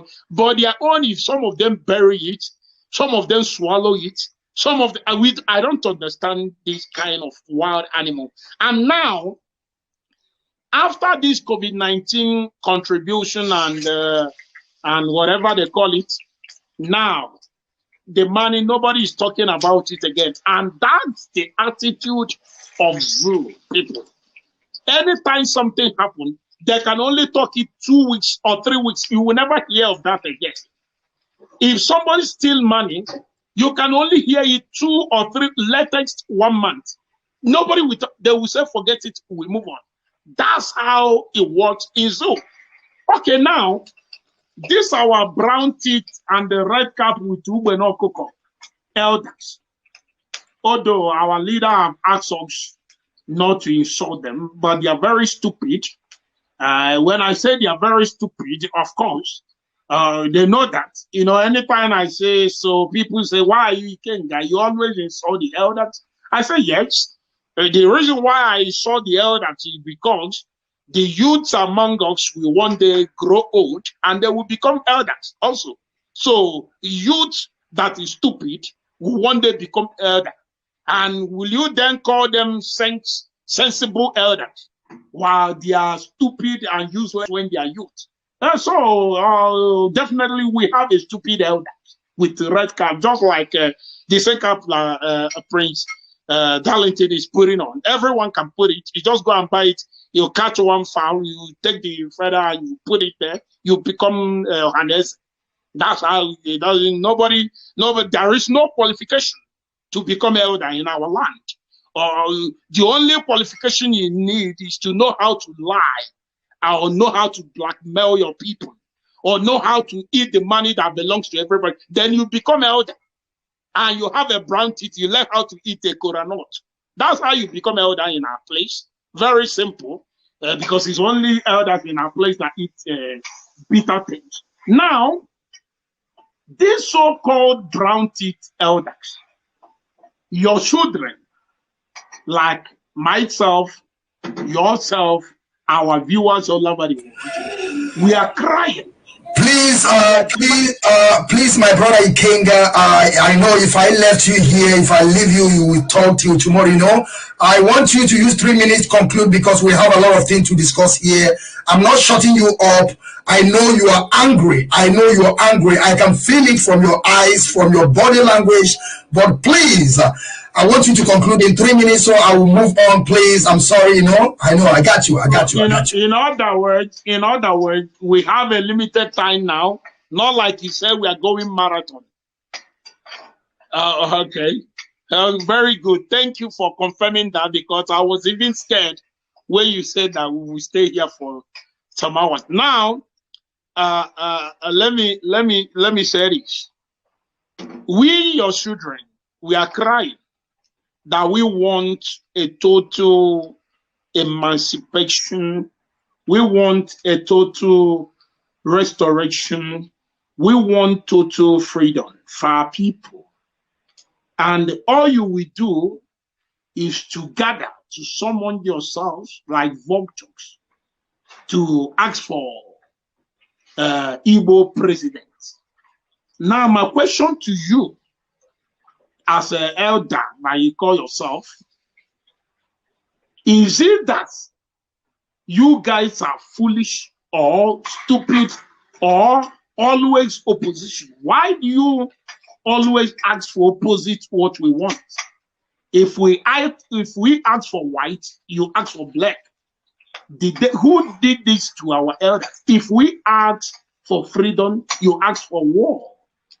If we come out as a freedom fighter, you say to them that they are terrorists. Why must you always ask opposite of what we want? Contributing money, don't you know that this money that you want to contribute for Igbo president, that even if you guys achieve it, do you think it's possible to get Igbo president? Now, in conclusion, whether you brown teeth elders, whether you stupid elders, whether you want it or not, we are going to get Biafra, and we don't want anything called Igbo president. We want Biafra president, and that's all we are asking for, and that's what we stand for. And any of you, let me sound it as a warning. I know anytime I say something like this, DSS will pick it. They will. Any of you, I'm sounding it as a warning. And I will refer you people to Ambazonians. Go to Ambazonia, you will see what is happening there. You will see how they are behaving their area. Any of you that will stand in our way to achieve what we want, we will cross that section. Thank you very much.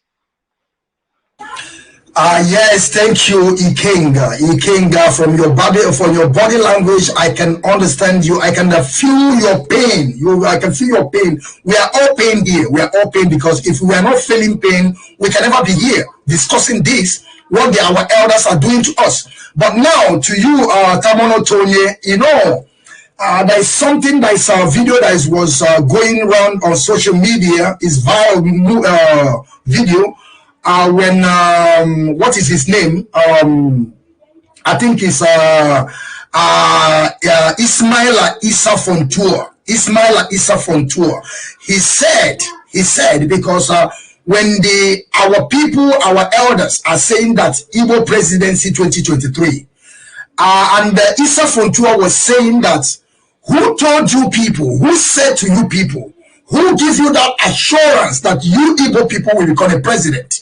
Now, it's to you, Tamono Tonye. Do you think that all this gallivanting that these people are doing, or all this parabolating themselves here and there, do you think that they will get this Igbo presidency? Do you think? I know, I'm just asking a question, but because we are not here for Igbo presidency, we are not here for restructuring, and I believe even though you want this Igbo presidency, before then we Biafra, we are gone already. We are gone already. Maybe you will go to Hausa land or Fulani to be ruling them there. So what is your take here, Tamono Tony, my sister, before I will proceed to Uwa? Thank you.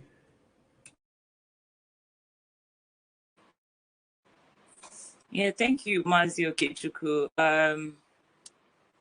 So you know my own stance on the whole thing with Igbo presidency. It's a farce. It's beams in this. It's just, they're just fooling themselves. Let me just put it in a nutshell. They're just fooling themselves because, first of all, nobody wants them there. Second of all, I know that they know that because of the agitation of, in fact, if not for our Biafran agitation, if not for Mazi Nnamdi Kanu, because there have been some small Biafran agitation moves like Mossab and the likes.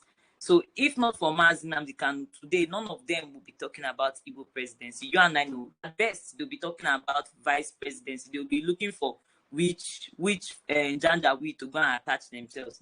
And don't forget that this Janjaweed, they look at all of us at once. So they might even go tomorrow and go and look for one of their faithful, maybe Amechi, because all these things that Amechi is helping the Janjaweed do, like get loans, debt loans from China and all those things, is still towards him. He wants to even be either a vice president. And for him, I always, when I saw that article about them bringing that money up, it took my mind back to the fact that Amechi made a public statement that he is an Igbo man, that nothing can change it. So I believe that it's still the groundwork, because they can pick any of their foot to them. They will expect these people to be great. So after they've rallied around and spent their billions, at the end of the day, they'll go and carry one of their faithfuls and still give. That is if at all. But I can tell you for a fact, my brother, that before this is happening, Biafra don't pot. We don't go. We don't have, as it's none of our business where what they decide to use their money for. They are the ones that are going to be rendered, paupers, or they are the ones that are going to end up enslaving themselves and their children more, because we have nothing to do with it, and our position is very clear and we are very vocal, and I'm sure the whole world knows about where we stand. Thank you, my sister Tamuno Tonye. Now I will bow to our sister Uwa Sophia. Our sister Uwa Sophia, what do you think about this Igbo presidency? Because we have to start also this campaign so that it will reach every of our people, for them to understand that we IPOB, we the indigenous people of Biafra, we did not stand for Igbo presidency. We are not here for what they call it restructuring, because we have known and we saw it when Ohaneze Nnamdi said before in 2019, right, before the second term of this dead Buhari. They said it, without restructuring, no president election. But what happened today, because we know them, say they don't buy them. They don't buy them. They don't wallop. You know what they call it? They have swampled their thinking. These people, they don't think anymore. And my sister, what do you have to say about this? I don't know what to call it, but I am telling you, our Igbos leaders, they are useless. They are useless. Indeed, useless. Thank you, Mazi Biafra Shine. Thank you, sir. When our brother was talking, Okechukwu, I pick one thing he said. Do you know this Igbo presidency?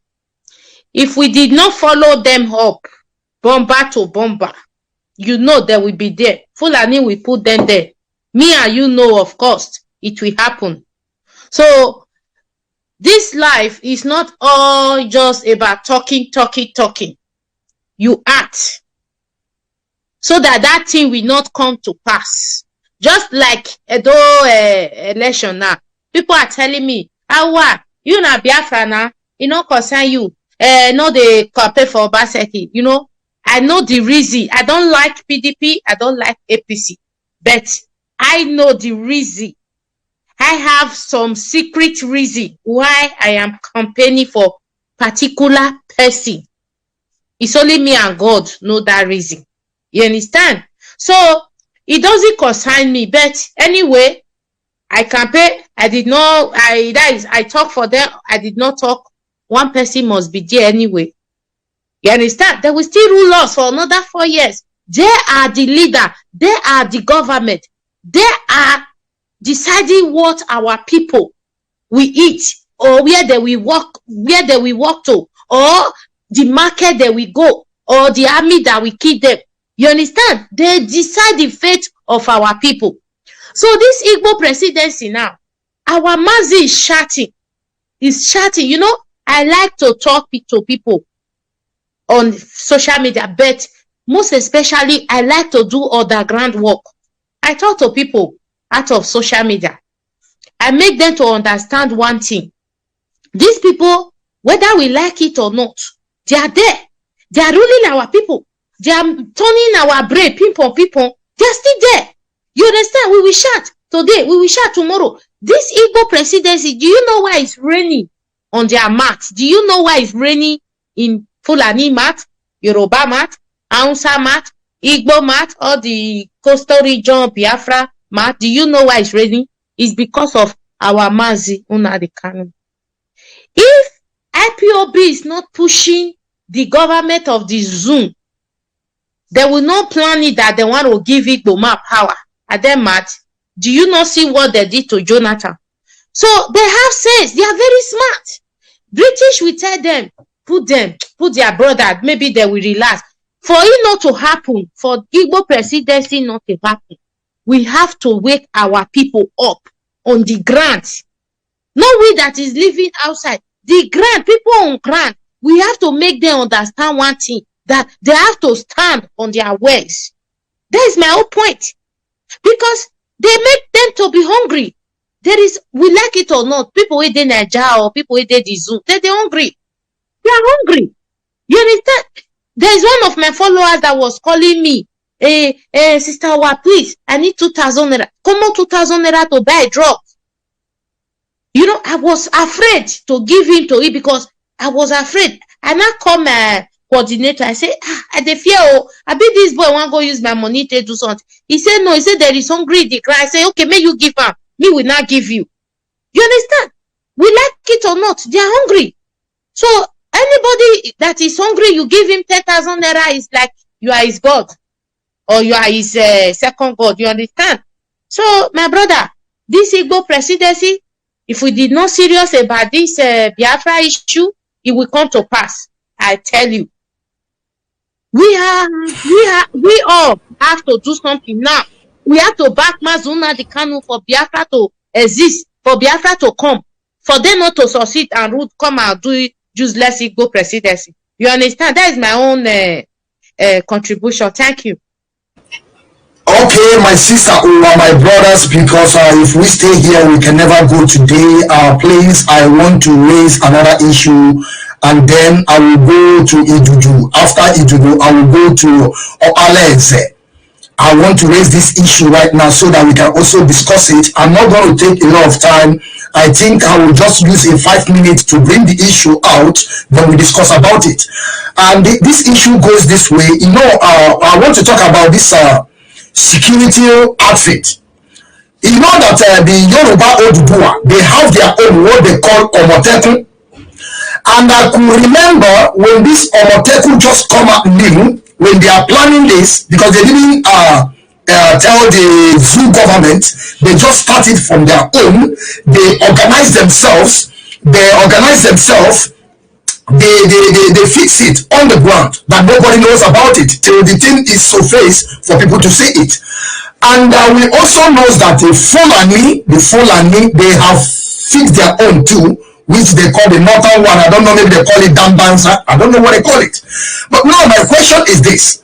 Why is that we, the Biafran people, especially the let me call it, I don't know, Ohanese Ndibo and Pandef, Ohanese Ndibo and Pandef, because when Oduduwa started their own, they say Oduduwa, Yorubas, West, and the northern people say their own Dambanza, the North.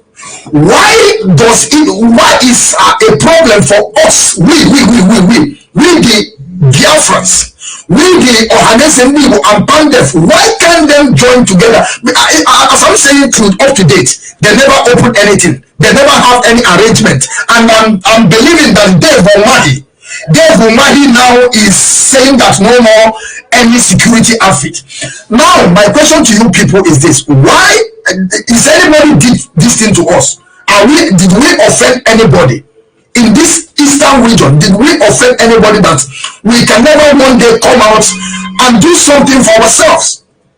This is my question to you. I want you to go further and tell me if you have a reason, because I don't know. I'm just bringing this issue so that we can also treat it. Why is our people don't want to have anything to do with us? They just only want to be selling us. They just want us to just be using us for trade with the Fulani Alamajiri, 10% from Sahel. These people are not Nigerians. And we have to tell people how it is. They are not Nigerians, but they are ruling the South, or the whole South. My brother, I want you to say something about this, please. Thank you. Before I say anything, I want to sing a song. I want to sing a song. Biafra must come in. Biafra must come in. Biafra must come in. I not go agree, you must agree, you. The reason why Ohanese Ndi Beribe and all these useless elders from the coastal region, the only reason why they are being so, they are perpetual slave to the Janjaweed and using it against us to kill our future and our destiny, not taking us serious. Because the guys know they should, there's something we take back. Understand me? So, like our brother Ikenga talk about what is happening in Amazonia. We IPOB were very loyal and we are very respectful to the command and control of the leadership of IPOB, championed by our supreme leader Mazi Nnamdi Kanu. When we started this program, I was saying something that Nnamdi Kanu have his plan B, A, B, C, D.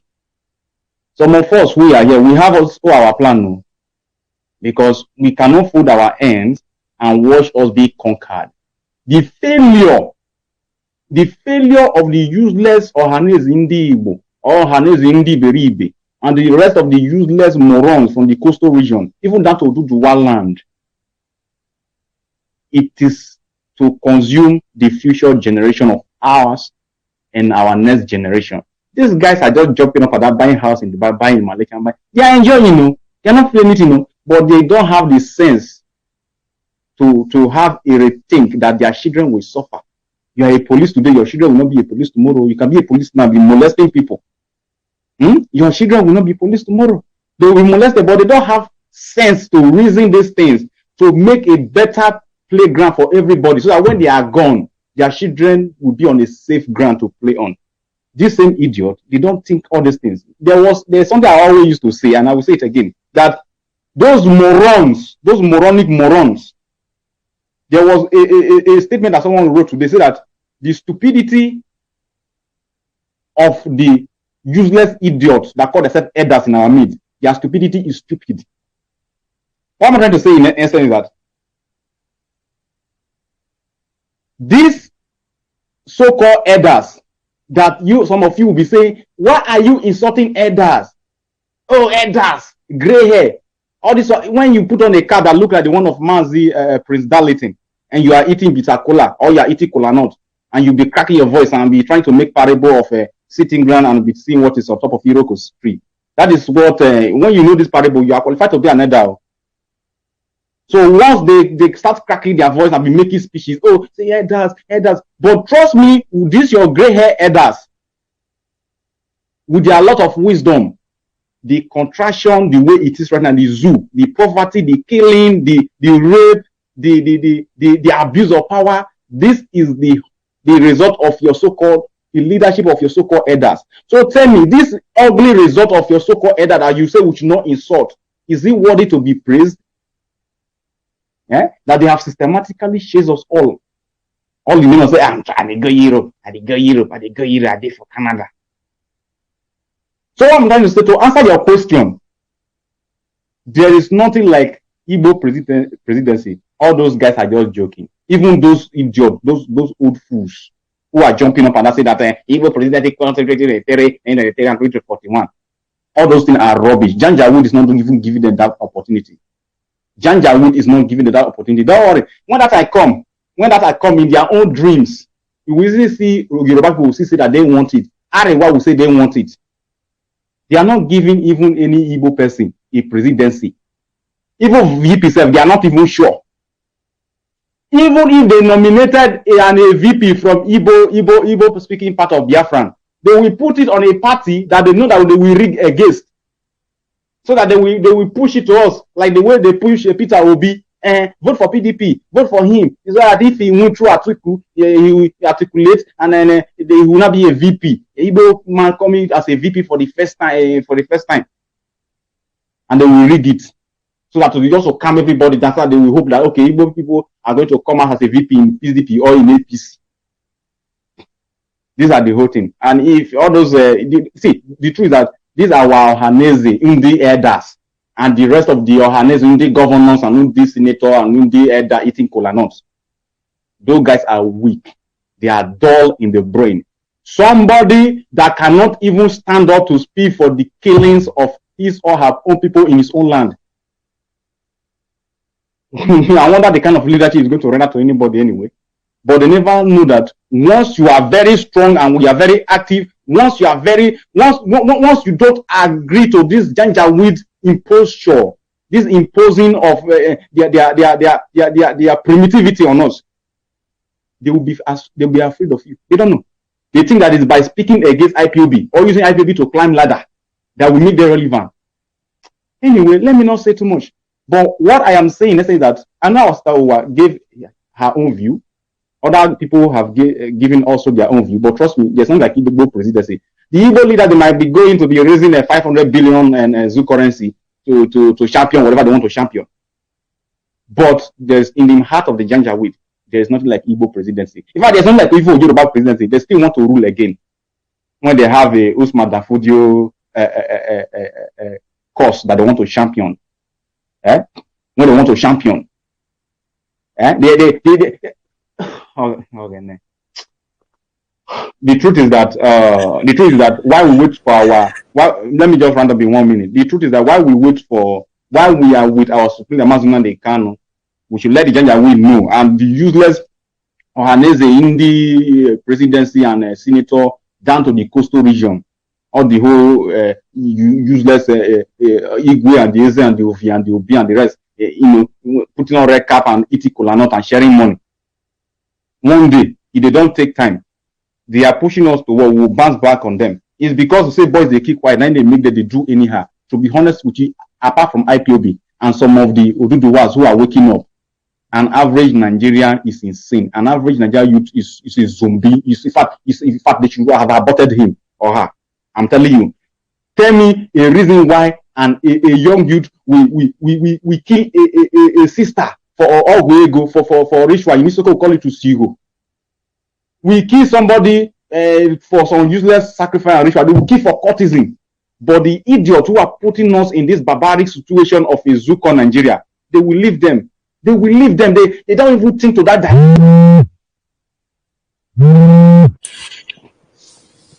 Okay, my brother Idudu. My brother Idudu, I thank you for your contribution, but one thing I want, now I will go straight to Obareze, but I want to shift something in for those of them that are clamoring for Igbo presidency, and I believe that this thing that happened in Imo State, like our sister Uwa said, there's a point there, there's some point that I see that maybe as they were planning for them, maybe they will plan it this way. That thing that happened in Imo State by Hope Uzodinma and Ihedioha, it may happen again. They will say, okay, let's give it to Igbo, and after 1 month they will go to court. They will say a lie that they're missing some vote. After 2 months, because when I don't say after 2 months they will change them, but we are telling them before then we have gone. We have gone. My brother Opalese, I want you to say something. Please make it snappy, because I want to bring our last article here, and then we can open our line, even though we have, because people have been calling me here, but I close my phone. If we can have only 2 to 3 people, they're enough, because we have discussed a lot here. After you now, I will go to Tamono Tone, then I will bring the last article. It's going to be back to you again, Obaleze. Then I will go straight to Ikenga. Please make it snappy, please. Thank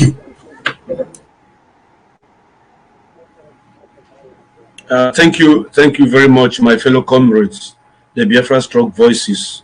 We are here to do justice to all the evil they are doing to us. The truth is that before I go ahead to talk, I want to show us this.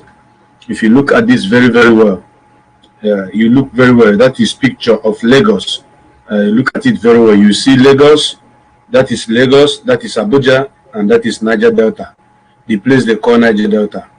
You see, and Pandef are supposed to be the socio-cultural organization that is supposed to be speaking for our people from the riverine areas, and you see how they underdevelop all of them. And a lot of things is happening. I want to start by mentioning things here before I want to make it, I want to compact it, but the thing is too big, honestly. So, a Igbo presidency is fake. Ogoni, land cleaning is fake. All the factories in Biafra land are all dead. They closed them down completely. The seaports are dead. The international airports are dead. All the Igbo shops in Nigeria, in every part of the country, burnt down. Then in Lagos, the properties that belongs to Igbos, if you watch what happened between Kunle and Alhaji, their conversation, because I am a kind of person that goes back. I used to go back to the grassroots and bring out things that people have forgotten. I used to talk about it, that in Lagos, the status which they want to give to Lagos is going to be against the Igbo and in favor of the Yorubas and the Hausas. And that conversation meant a lot. Now, based on this question you asked here, and I'm going to connect it with the same Igbo presidency which they told us about. My brother must tell all of us something. If any Igbo man step into that office as the president of Nigeria, he will die in the next 1 month. They will kill him. Mark it, write today's date. I said it openly, online, live, everybody is watching. If any man, being an Igbo man, enter them, maybe they package him, they fully package him to see if they can calm down the situation, thinking that if an Igbo man enter there, that is going to affect the struggle is going to, quench. It's not possible. Number one is that the possibility of an Igbo man being in Nigeria presidency is like, it's easy for a camel to pass through the eye of the needle than for Igbo man to be president of Nigeria. But peradventure, if it does happen, he is going to die there in 6 months. And mind you, if it happens, that means they are going to give him a Fulani man as vice. And once the man enters, they kill him. The same thing which the same situation that brought Goodluck Jonathan to presidency, they are going to bring it back to pay. They say they are using it to pay them back. This is what happened to them, and now it's going to happen to these people too. And I want to tell you, if it happened like my sister Sophia said, I will tell you that the man, whoever that is going to be there, will not talk. Do you people know that Goodluck Jonathan does not have a right of his own as a president? He doesn't have power of his own as a president to do things the way he wished to do it. He did not, exercise it for 1 day. Good luck was like a puppet in the hand of the Fulanese. Whatever good luck used to do was determined in the Sokoto Caliphate. The only option that good luck took out of the Sokoto Caliphate instruction and order was to confirm Azubike Ihejirika as the chief of staff of Nigeria Army when he was the president of Nigeria. Yes, and by hierarchy, it was Azubike that's supposed to be the chief of staff. So they cannot toy with that. There's nowhere they can turn it upside down. And when Azubike started working as an Igbo man that he is, gallantly fighting the Boko Haram, kicking them off, I mean, Azubike Ihejirika nearly wiped out Boko Haram in the north. The same north came out shouting that they are killing their own children. And that's when the late Buhari said that any war against Boko Haram is war against the north. So, my brothers and my sisters, all these things are happening, and there are people whom you call your Ezes, we call your Igbo leaders, whom our leader told us not to insult anymore, are there dancing skelewu, collecting stomach infrastructure, feeding, eating the future of their children and that of their children's children. Now they think that giving the Igbo presidency is going to maybe retrieve their lost glory, which is impossible. It's not going to happen. So why I'm talking slowly like this, because I am so much angry here now. If I begin to talk the way I am feeling, you will see it will be as if I'm fighting. But the truth is that all of them from A to Z that are there planning to raise up 500 billion. One person can bring up 500 billion. What is 500 billion? One person can just bring it and give them. But that money is not going to work, because in Nigeria, Operation A3, is it Operation A4? That was the best system of voting, casting voting system that have ever worked in Nigeria, and that is what they did in 1993. And that Operation A4 says you are voting for Idudu, stand behind Idudu. You are voting for Tamunotonye, stand behind Tamunotonye. Right there, the people who vote for Idudu will be counted. 5 people, 250 people vote for Idudu. It is counted. 1,000 people vote for Tamuno is counted. Election will be announced right there that Tamuno have won in so ward. That was Operation A4 that they practiced in 1993 election. Now they have thwarted and removed that Operation A4, knowing that it is the best way of voting. Now what they are giving to you, they tell you your PVC is your right to vote, and on that very day, you will see they will hire talks and come and carry ballot paper. And some places the machine which they use to confirm you and confirm your PVC will not be working. There will be no light. Some of them, they say the battery don't die. So, and if you look at the census of 1953, 1954 of Nigeria, you notice that the British gave the Northerners more number to let us know that they are more in number than us. So there is no how you can do it. I'm trying to even advise them by this statement I'm dropping here now, to advise those people who are using 500 billion to use that 500 billion and go and build things in our communities and get job for their children and create a good blow, because when you spend that money finish, that election will be announced, will be determined and announced in Abuja. It is not going to be announced according to who voted and who didn't vote. So all these things are the things that I have looked into and see that there's no possibility of an Igbo man becoming a president of Nigeria. And even if there is, it is going to be an audio president that they packaged. And once you get there, they are going to Pibuya, Agapibuya, or PA. You understand what I'm saying? So that is what I have to say for now. Let us go to the next topic. Thank you very much. Yes, Mazi before I want to go straight to Tamunotonye, and I want you to just, if you can be able to use only 3 minutes to just put some highlight on this. But before I will go to you, Tamunotonye, you know, all this while we are here, I'm using my computer so I can see all the comments. And I say, lady that wrote here, and this thing goes straight to you, Tamuno. I want you to clear this person. Okay, let's forget about that. I have got some things from Ibubi said that I should forget about it. Okay, now let's go straight to our last topic here, and this will go to this topic now will go to Darlington. And Darlington, I want you to make this thing not. I don't want you to take a lot of time. Okay.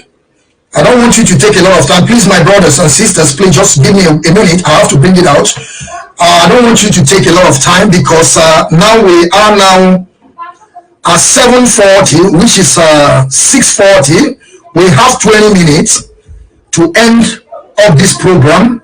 So I want to bring the last topic here that we just we have to discuss about, you know, and okay, I'm there now. The topic said the Igbo traditional rulers montaging the future of the children receiving monthly salary from the state government of Nigeria. The Igbo traditional rulers montaging the future of their children receiving monthly salary from the state government of Nigeria. What these people, they are keeping selling us. They are keeping doing all manners of evil to our people. I don't know. These people just want to kill us. I just want you to say to bring this issue with 5 minutes. Then I will go straight to Ikenga, and then I will go to Tomoya place. As in the hot in a jiffy, they are mortgaging our future. They have mortgaged our future from time immemorial. Yes, if you watch Imo International Airport was built by the Imolites. Money was shared among the school children, among every family.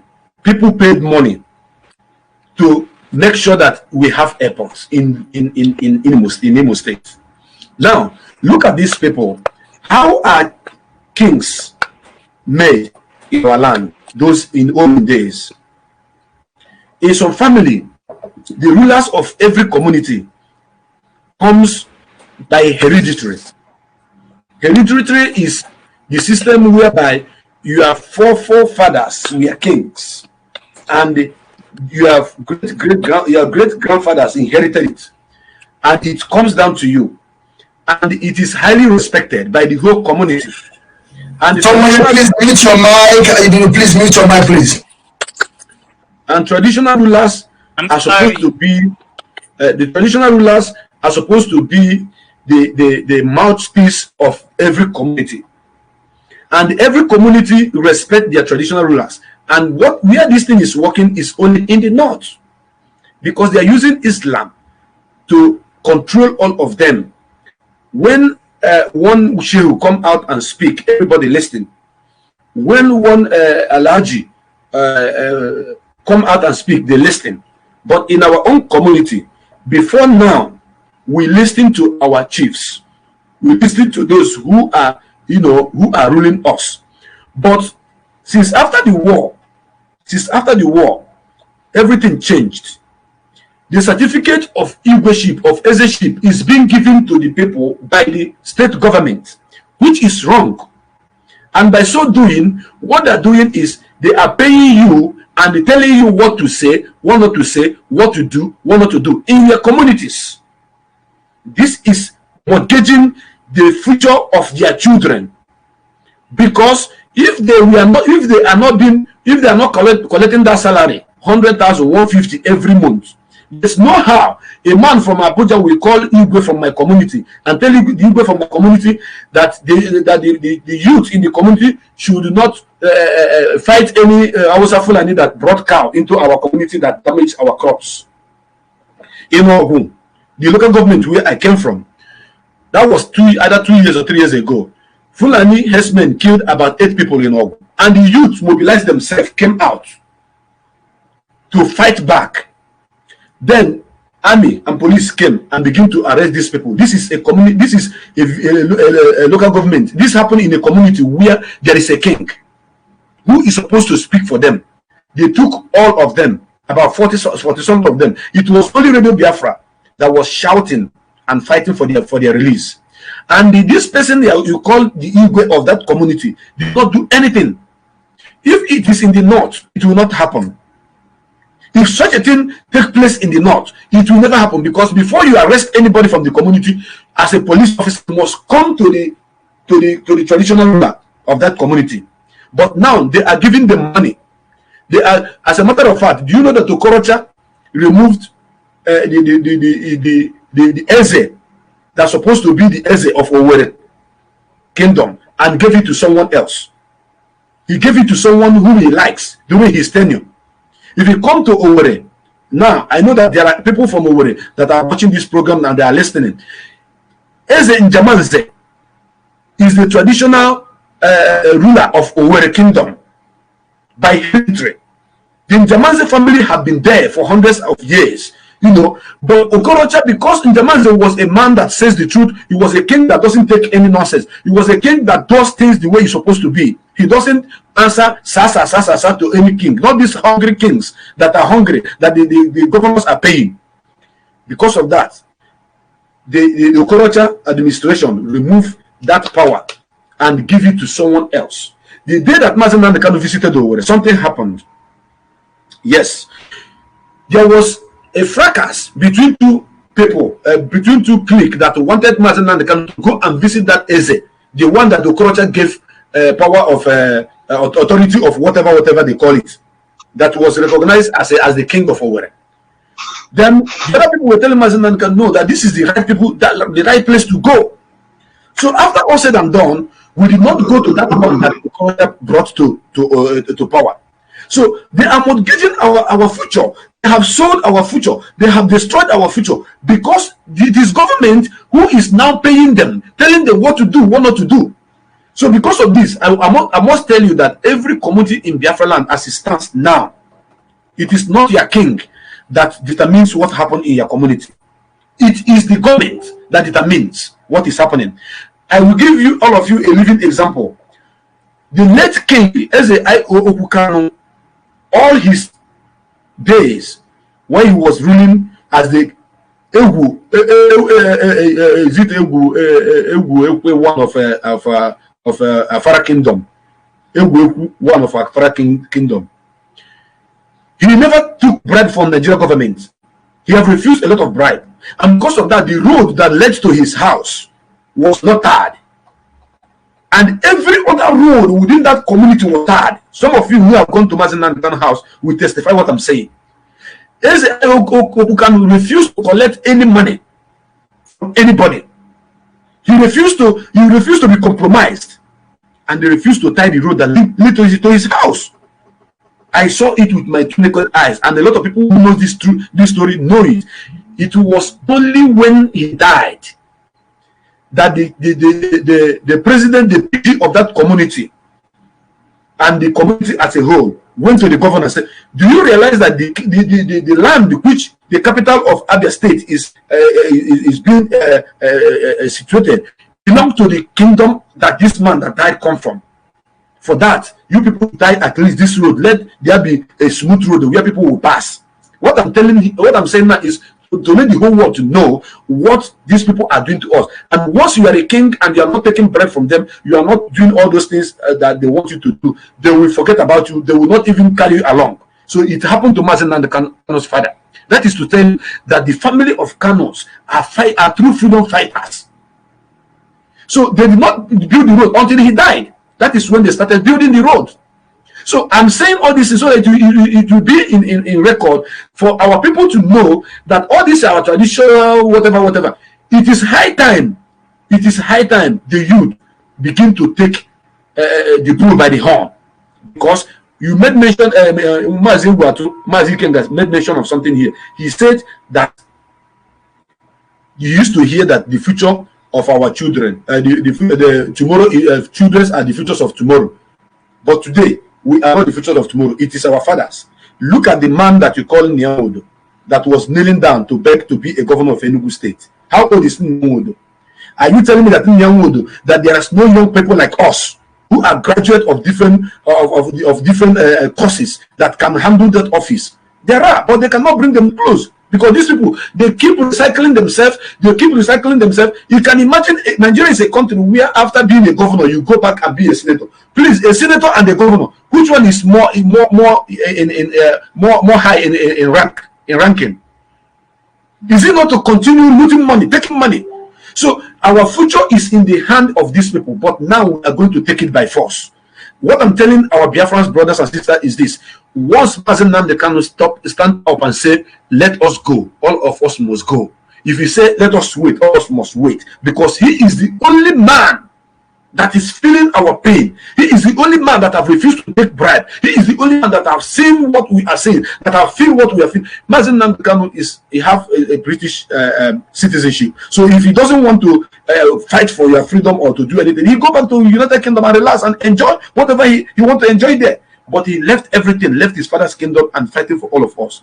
Therefore, I want us to know that our future is supposed to be in our hand, not in the hand of our traditional rulers anymore.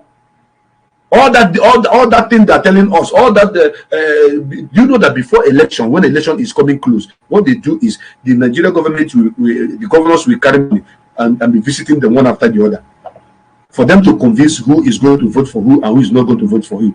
And they tell us it's election. It is selection, not election.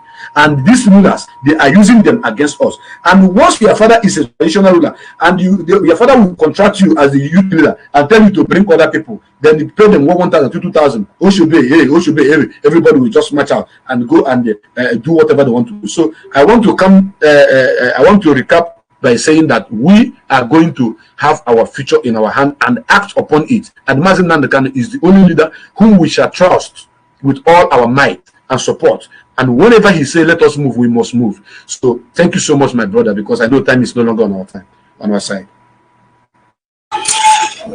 Thank you, Mazi Obaleze. Now I want to move to Tamuno Tone. People are commenting here. They are calling her the queen. They are calling her all sort of nice names. And it's very good that we have queen in our house. And Tamuno Tone, what do you want to say about how the traditional rulers are using the life of our children's life, our life, to play ping pong? What do you see about that? Because they are collecting money. We saw them last time when they are collecting their payment. They are sharing, hand to hand, the way they used to do it. It's usual. It's normal for them. What do you have to say about it? And I want you to take only 4 minutes, because I think it's been a long time you never speak. I want you to take 4 minutes. Then I will go to Ikenga. I want you to speak 4 minutes after Ikenga, or I will say something. Then I don't know. I don't think that we're going to bring people in today because our time is about to end. Or we can also give one person just a time. I think Tamona is out. Let me move straight to the Ikenga. Ikenga, please.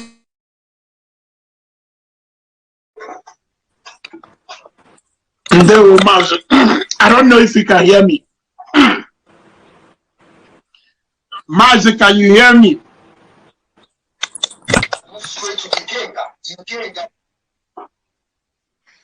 Thank you very much. I believe you can hear me, and I believe Biafrans all over the world can hear me. I am a king, of course, and I am the man who say it without missing words, without fear of favor, irrespective of those who are involved.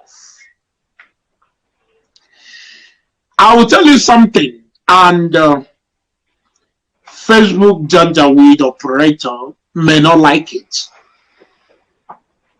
Those who think they are wiser than us may not agree with me. Even some of our leaders may not concur with me, but I will say it. You see these brown teeth elders. You see these useless elders that are busy building 4-story building in on nature with the blood of their children. Those they killed in Ipob, in Ugwuocha, in Afaluku, and other places. And millions that died during the war. All you do is to buy 911 articulators with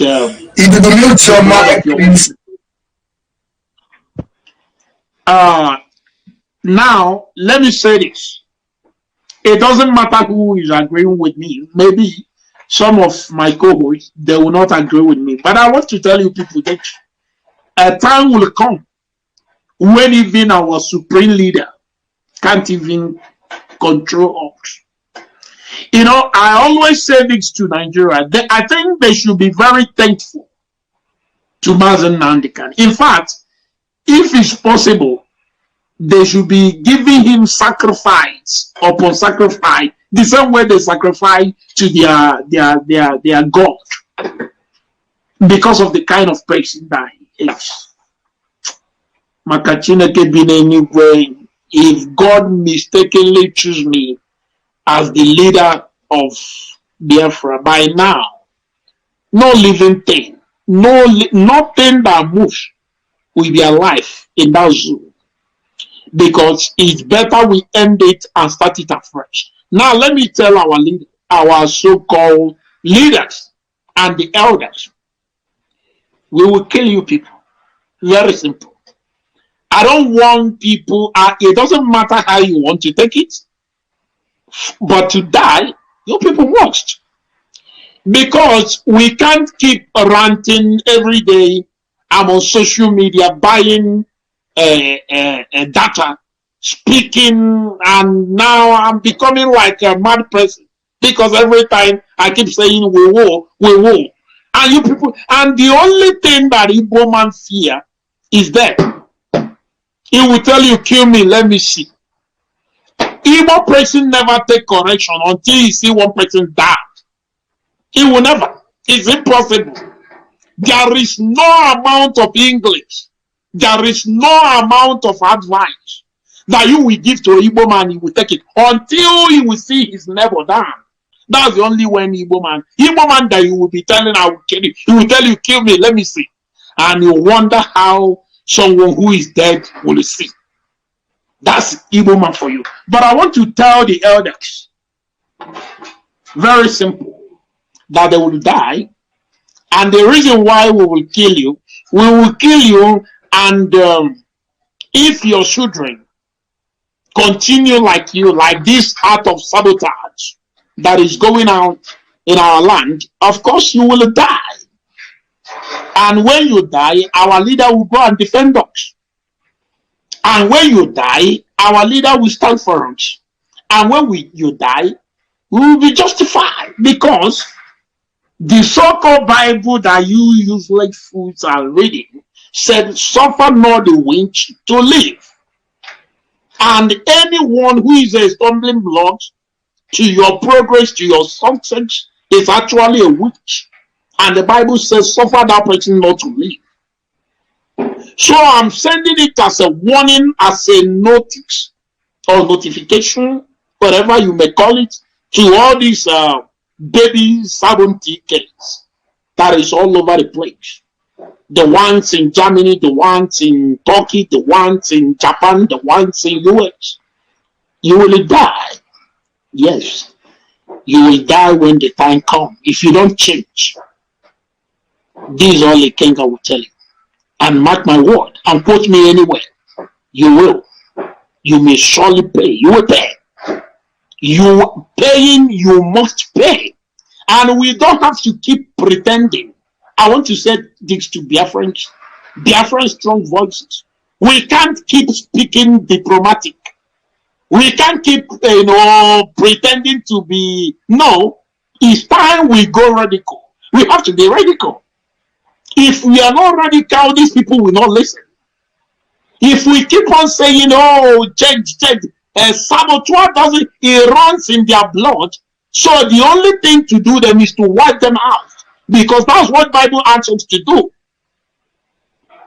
When Jesus in the Bible, according to those that read Bible, I do read Bible, when he called up people who were shredding in the church, Jesus, when he didn't take it easy.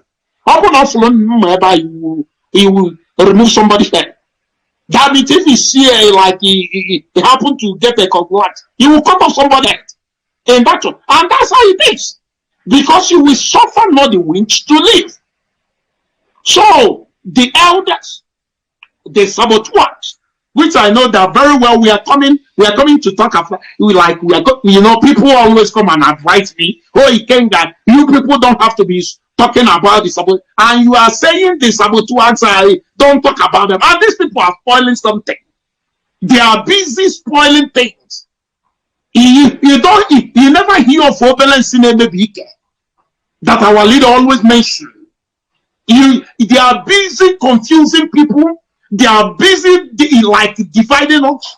They are busy lying against us, blackmailing us, stabbing us. And somebody will tell me, don't talk about them. Why would we talk about them? They have data and they are busy talking about us. And you will tell me, don't talk about them. They will die. They will surely die. Thank you very much. Yes, my brother Ikenga, I can feel your heat. I can feel your annoyance about these people, and I know the way you're pouring out your annoyance. If you see them, believe me, you will tear them like a tiger. I can feel it. Now to my sister Tomone, you heard what we are discussing. What do you think about this? Our leaders. I'm not kind of trying to interrupt you, but there's someone here saying that IPOB is a terrorist group. Yes, if you say that we are, so be it. But I want to tell you now that I will block you now and block your generation. Mazi, go ahead. Thank you, my brother. He will go to hell. He will go to hell because we know that Fulani Alamajiri, they are here. They fool here using Igbo names to distract us. After the program, we will delete all of them. We don't need them. We don't need them. We don't need them. Now, straight to you, my sister Tamono Tonya. What do you have to say about this, our leaders or elders that are playing with our life, using our life like, I don't know how. Come on, and our host, please, somebody just joined you people. Somebody just joined you people. I think you will give that person opportunity to ask a question because it's someone who always wants to talk. I think it's Onyinye Chukwu Ezosleka what? I think after you drop the number, so you will allow him to ask any of us questions. Of course, we know who he is, and so go ahead, man. Okay. She, the person, you said that she is a she. Okay. What I have to do now is we have to extend this. No. Sorry for interrupting you. It's not a she. It's a man. I know Onyinye. Please give him the number to call. Let him call. I want all his questions to be brought to this arena. Okay, even though I have understand who is talking about I know this guy is. I think he's living in Wales in United Kingdom. I think. Okay, my number. The number is there. I have the number. Even though I pinned the number. Can somebody open your phone? You can see that I have already pinned the number. The number is there, so you can see the number. I have already pinned the number. I hope you people can see where I pinned the number. Can you see it in your second phones? Can you see it? Okay, you can see it. So the number is already pinned there. But he's going to wait because my sister Tamono Tonya has to say something. My sister Tamono Tonya, please, I want you to say something about this last discussion that we just discussed now. How our elders and leaders will be playing us like a football. I don't know what they call us. Even though football is more better to call, they are playing us ping pong like all this table tennis. You know what I mean? So I want you to say something about this before I will also speak to Owa. And then we call this man, and this man will end up our program. Any question that he asks can be answered. Okay, what did you want to say? Please, you are the moderator, you are the pilot, but I beg you, and I beg my sister and Tabono, allow Onyinye to call. Please, I beg you, please, my sister, please, I beg. Let him call in. After we hear his question, we can contribute. Yeah, our people have to call. They have been calling me since they want to contribute. You are not responding to them. Let this guy call. Let him call. This is why I want him to call. Let him call, please. Okay, my sister. Even though the kind of call that I'm getting here, is getting interesting. I think by next week we have to have some plan, how when somebody bring issue, how many minutes, maybe it's going to use like 15 minutes to talk about it. We have some minutes to discuss about it. Now I hope you people agree. Are you agree, Tamono Tonya? Because I'm using your time. If you agree, just show me your hand that you agree. Baba, just ride on, Mazi. We don't have time. We're already past our. Okay. He already said that Mazi Nnamdi Kanu is the original Biafra saboteur, and he said 10%. I don't know if you want to write 100%. So let him. No, Mazi, let him. We want his voice. We don't just want him to be commenting. We want him to come and. Okay, Biafra. The person you want to come, you are trying to call. He's not ready to call, though. People don't understand what he's writing. Look at what he wrote. He wrote that, ask Nnamdi Kanu question. Okay. He's the type of saboteur that think that we are just following Nnamdi Kanu without asking. You need to call the program. If you don't call the program, then forever remain silence and be a madman that you are. Then it's obvious. Then now we understand the kind of low-life animal that we are dealing with.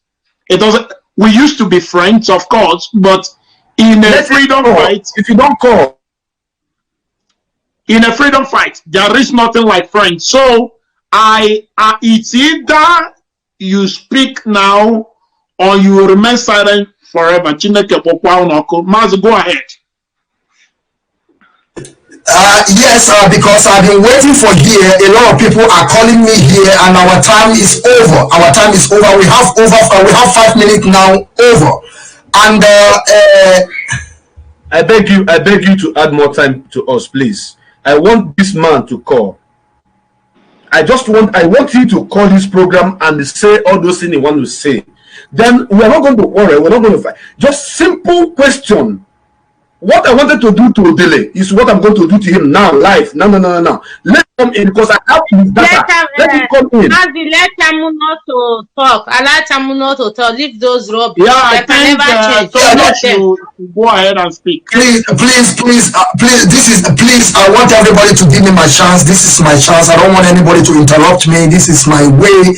I am the one that in charge, And Tamono, please, this man here, he don't want to say anything. He just want to be writing, and I'm not here to reply or what. Tamono, please say something about this. Conclude your whatever you want to say. Tell us. Call them names. Call them whatever you want to call them, because they are sabo. They don't have nothing to offer. They are just inconsequential. The way you used to call them. Please say something.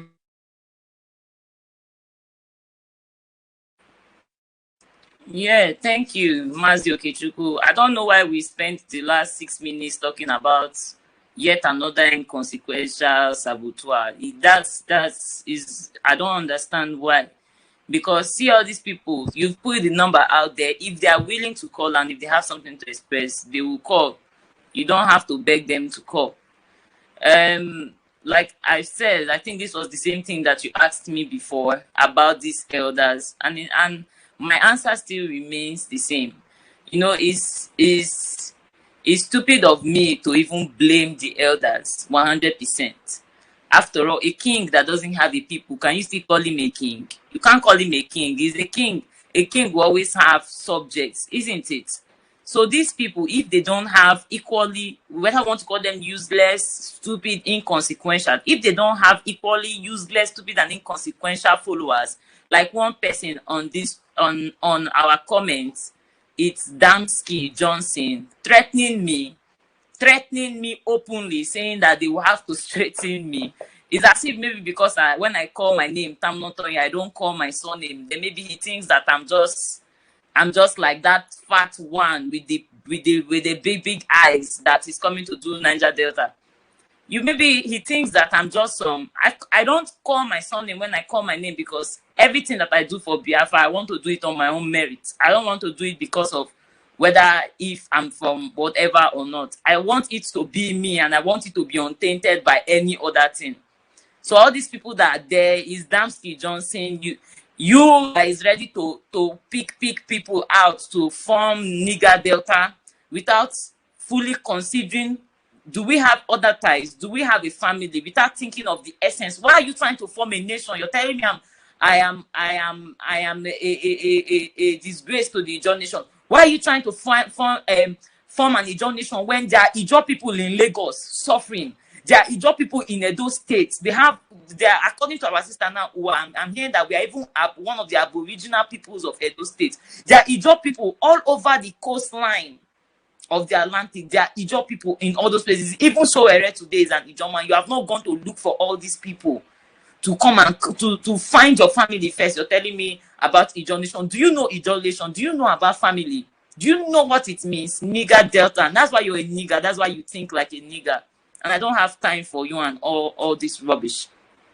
Furthermore, it's because of people like Damski Johnson. That's why Niger Delta is the way it is today, the so-called Nigger Delta. It's because of people like Damski Johnson. That's why these elders, these so-called elders, are using us and still going to keep using us.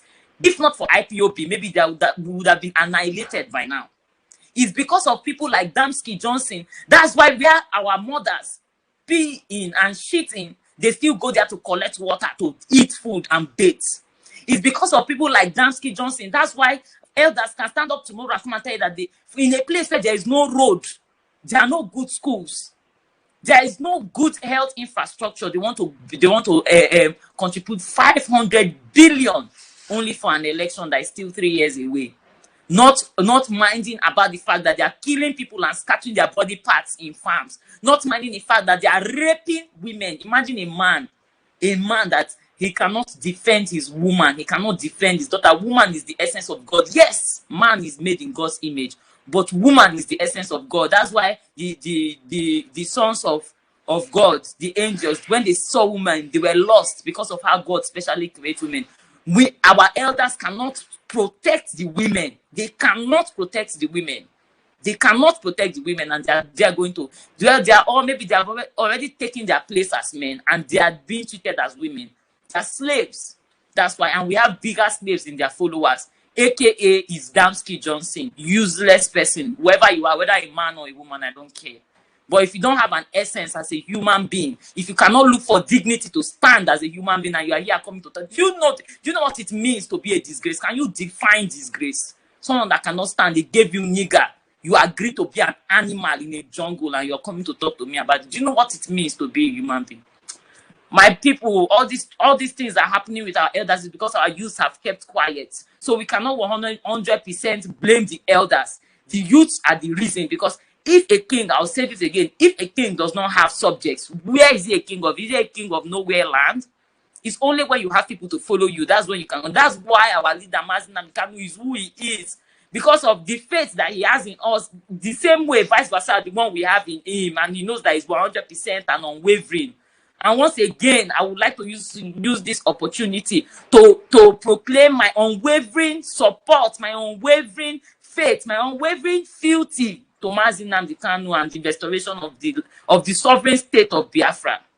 Not to Niger Delta, not to anything else. Thank you very much, Mazi Okechukwu. Thank you, my people. This time around, we don't have anybody again, we cannot discuss anything again here. I want to bring people in. If we can be able to extend this time to more 45 minutes, 35 minutes, to bring some people to call. And from this call, and as I'm bringing people, please, I don't want you to lose more than 2 minutes. I don't want you to use more than 2 minutes, please. Our time is over, because everything we are doing here, we are doing it according.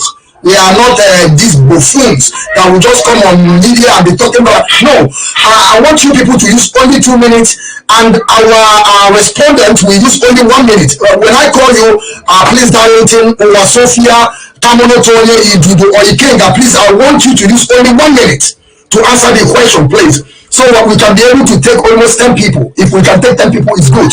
And you people, make sure you share this video, because it's getting interesting. Some people will have high hypertension today. Believe me, I'm telling you what I'm seeing here. Okay, my brother, can you hear me? Okay, Mr. Okay. Yeah, Mazi Okechukwu, Mr. Mazi Okechukwu. Well, ask me that again.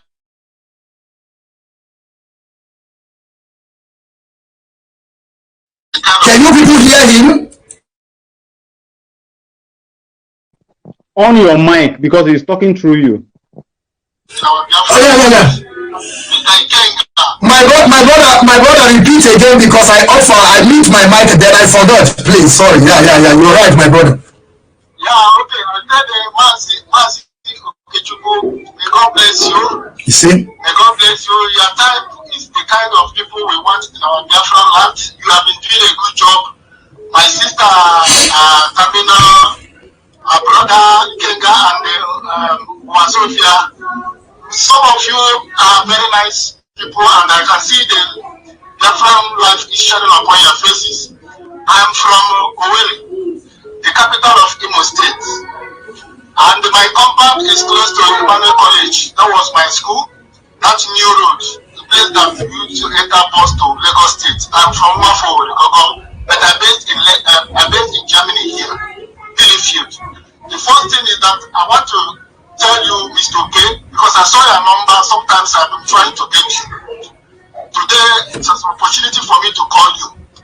I want to be one of the IPOB members. I'm not yet a member due to by then I don't have document and I'm trying to get one or two things. But now I fixed myself. I have a full-time German citizen now. So I want to join IPOB. That's the number one I want to say. Something I want to say. But secondly, you see, why I want to join IPOB. Hello, excuse me, my brother, please, before I cut you short. I see this number that you are calling now because there will be a lot of number I have in my phone. As you just drop, I want you to just write me a message there. Hi, I am the person that want to join IPOB, so I will know that it's you. And they will get to you within 1 week. Within 1 week. Okay, so secondly, if the joining IPOB will waste me time, I want to take a risk. I want to travel to Turkey. Like this guy, I want to kill myself. Then I don't want to join IPOB before I do what I want to do, so that people will not say IPOB send somebody to come and kill Ijele. So if Ijele hates Mazi Nnamdi Kanu, I want to tell him that I hate him more than he hates that for Mazi Nnamdi Kanu. You see why I was dodging since I don't want to be registered. I want to get my leave and I travel there to show him that I am from the same state he came from. If he's planning to be an Imo state, so I'm surprised the kind of foolish state he came from. So that's my mind, because all those people castigating Mazi Nnamdi Kanu every time when I on my media from work, sometimes I shed tears, because I know how much we have suffered a lot. Then someone came to deliver us for us to know ourselves. People now started roaming up and down on the media. That's why I don't joke with them. Facebook always block me every time because I talk rude. I commented so rudeness to every one of them. And even to the extent that I wrote Facebook and cursed them by myself, I said they should block me finally if they want. Because I don't use my eyes to see where they are castigating any IPOB members. You see? So just like our sister Wasofia, they were threatening her the other day. And that day they were somebody that's calling. I tried to call, although she blacked her screen, so nobody could be able to see her. I tried to monitor the person that called her, the person that threatened her. So in sad times, people threaten us, we threaten them back. So government, even the EU, all the world leaders know that we are not terrorist people. So it is that time now we iron things down and follow them the way, tackle them the way, so that if you don't teach people lesson, they won't know. I'm coming for the governors in our states, all the Biafra land. They are a secret society. You have 10 seconds, please. You have 10 seconds, brother, please. Okay. Those governors are secret societies. Do as I say, don't do out of their will, because they have a secret meeting. They never join that very party with an empty hand. So when they are compromised, whatever decision their leader told them is what they are doing, and that's why they are selling us as if what are you saying? I can't understand what you said. I said for the governors of all the Biafra land. Continue, my brother, not you. I think the secret societies, all of them. Yeah. So they won't betray. Instead of them to betray their masters, they betray that's why we are suffering. They don't want to say anything. So they belong to something else. You understand me? So that's what I want to contribute for now. So, but the main reason that was the reason I called you. Full photo too. Because I don't care whatever anybody might say or talk. So I want to tell him to cool down. Tell him to cool down first. I want to ask him a question. That's it. Okay, wait, don't go, because my brother want to ask you a question, and before I will hand over to you. Please, can you just mute your mic for 1 minute before my brother stay there, because they want to ask you a question. I want you to stay there. My people, there's something I want to make clear here. I am not sending anybody, but I am saying clear and sound that I cannot stop anybody. I cannot stop anybody. I don't have that power to stop anybody. Whatever he want to do or she want to do, I will not stop them to do what they want to do. Whatever that come in their mind, I am telling you, I want everybody to hold me well. I can never stop anybody. What they feel to do, they can do it for themselves. Because in this struggle, they think they can play with us. I want you to go further, please. Yeah, anyway, I don't really want to you have to, okay, anyway, I don't really want to contribute much. I just want to ask if the brother was, he said that he's from Bielefeld in Germany. If he's from Bielefeld in Germany, if he's living in Bielefeld, Germany, that means you have to contact me in the aspect of IPOB. Then whatever, yeah, if he's from Bielefeld. So, yeah. So, but in the aspect of going to Turkey, I think that should be a personal issue. You know, like I said earlier, sometimes everybody have plan. We are just loyal disciple in IPOB. You know, we respect our leader. It's not violent, and we don't want to be violent.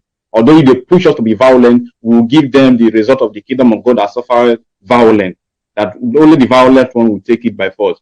So I would like us to be diplomatic sometimes with our statement, just for some diplomatic reasons. Anything that anybody can do just to bring Biafra, I am in support. Just like the Fulani are killing us, raping us, you know, tearing our body into part by part and throwing them in the bushes in our own land just for them to Islamize us. That is what they are doing to Islamize us. So if you can do anything, you know, you can let them know that they actually who's any men or the men they show them. Thank you very much. Yes, like I said, I also repeat, Idudu, I agree with you, like I said before, that I can never stop anybody to do whatever he wants to do. And we know that Mazi Nnamdi can never send anybody, but we know that some people, they can do anything. That is why sometimes when we are talking to our people, we want them to understand.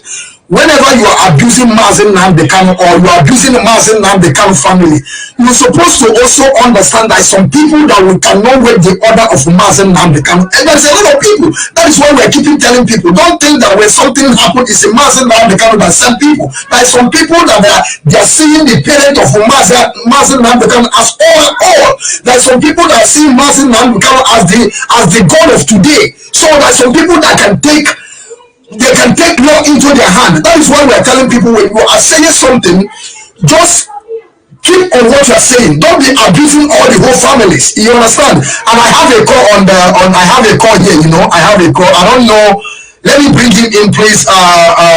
Mazi Obaleze and Sophia, please. This man have been calling for a while now, please. Let me bring him before we continue, please. And beg you, please. Now continue, my brother.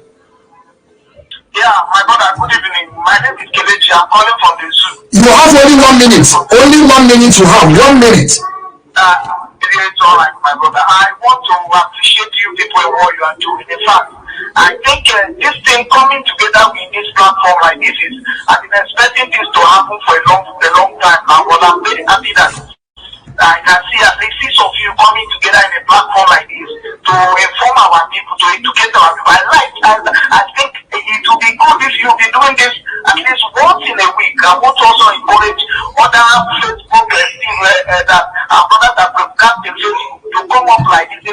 Things like this is good. I love it like this. At least all of you are missed from all the part of Biafra and completing this platform, and I love it this way. So that our enemies will know that we mean what we we are doing.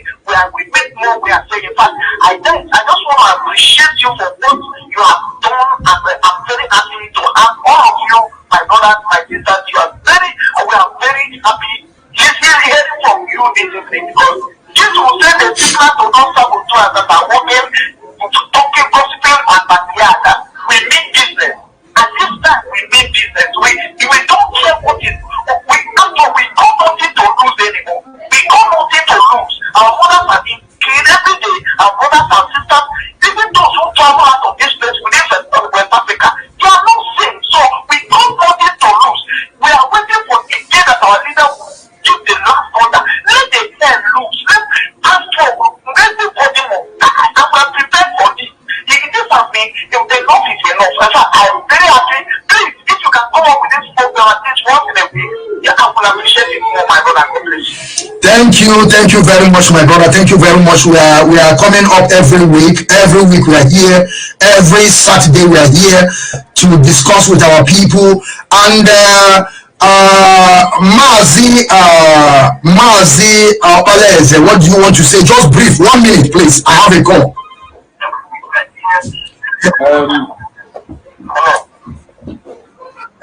Hello, caller.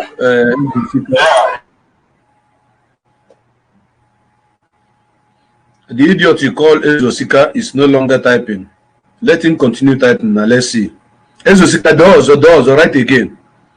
I challenge you to be silent or to call. You did not call. So I have to silence you forever. You can never come to this platform again unless you come with another name. What I wanted is people who are talking to do. When you talk, you want to do something, you do it. I'm an action man. I don't talk much, but I do much. When I enter into a forum where I wanted to face Chukwuka one-on-one, I was not given the opportunity to face him, and he ran away. He didn't want to talk to me. But I give you opportunity to come here and unleash that your dragon, so that you see how I will usually breeze a pikuku, kill you, and that your nonsense dragon. You ran away. You couldn't. You are just there typing. You should have called. So I just want to talk about that. And please, you can bring in Sophia. Let Sophia say what she wants to say. Thank you. Sophia, do you want to allow this? Quick one. Yeah, quick one. 1 minute or 2. 1 minute to talk. Thank you. The caller, please wait. Please. Yes, wait. I want to quickly talk about what our brother Idudu just said. Anybody that want to go and keep us, you don't need to come and say it on Facebook. It will just go and kill. You understand? But if they threaten you, this is social media, you threaten them back. Not if what you want to do, don't tell them, because you are threatening them. They are waiting for you. You didn't keep your head in your house. You are going to see them, so they will be preparing. I'm coming, Bobo, please. If you want to go and kill somebody, just go. Don't say it on social media. But if they threaten you, you have the right. This is media war. Threaten them back. It's very important. Yes, like I said before, my sister Sophia, I supported what you said. Like I said before, anything you want to do, I can never stop anybody. Everybody have their own mindset. Everybody have the way they behave. Whatever you want to do, we are making it clear here. No, not Mazi Nnamdi Kanu send anybody, but you can do whatever you want to do. I can never stop you, because when they are killing our people, when they went to Afaru Kube to kill 28 men, nobody stopped them. So I don't care. That is not my problem. Now the caller, please, can you continue? 1 minute. 1 minute, please. 1 minute, please. Okay, good evening, my brother. You are welcome to the show. Mazi,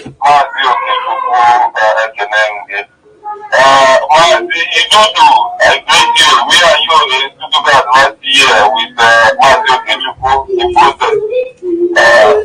I greet you, man. Still a wonderful work. I think yes, my brother, you see this sabotage, these people. The reason why they still have mouth, the reason why they are doing what they are doing is because hands in the circumstance. Nobody has show their anger. You can for a man to come last year and this year, I am with his cap, his red cap. And I am waiting for anybody else that will come and EPM, that one will not go alive. I will make sure I cut that person's head and go to prison because of that. And I thank you guys for bringing this topic. You see, I am here, crying every day. They are killing us and they are killing us and they are killing us. We are not retaliating back. It is time for us to show these people that we are, because we are equal to pass. And listen, in anything, I keep on calling Biafra, please, protect yourself from all these people. And don't allow them to kill you more. If they say they will kill them first before they will.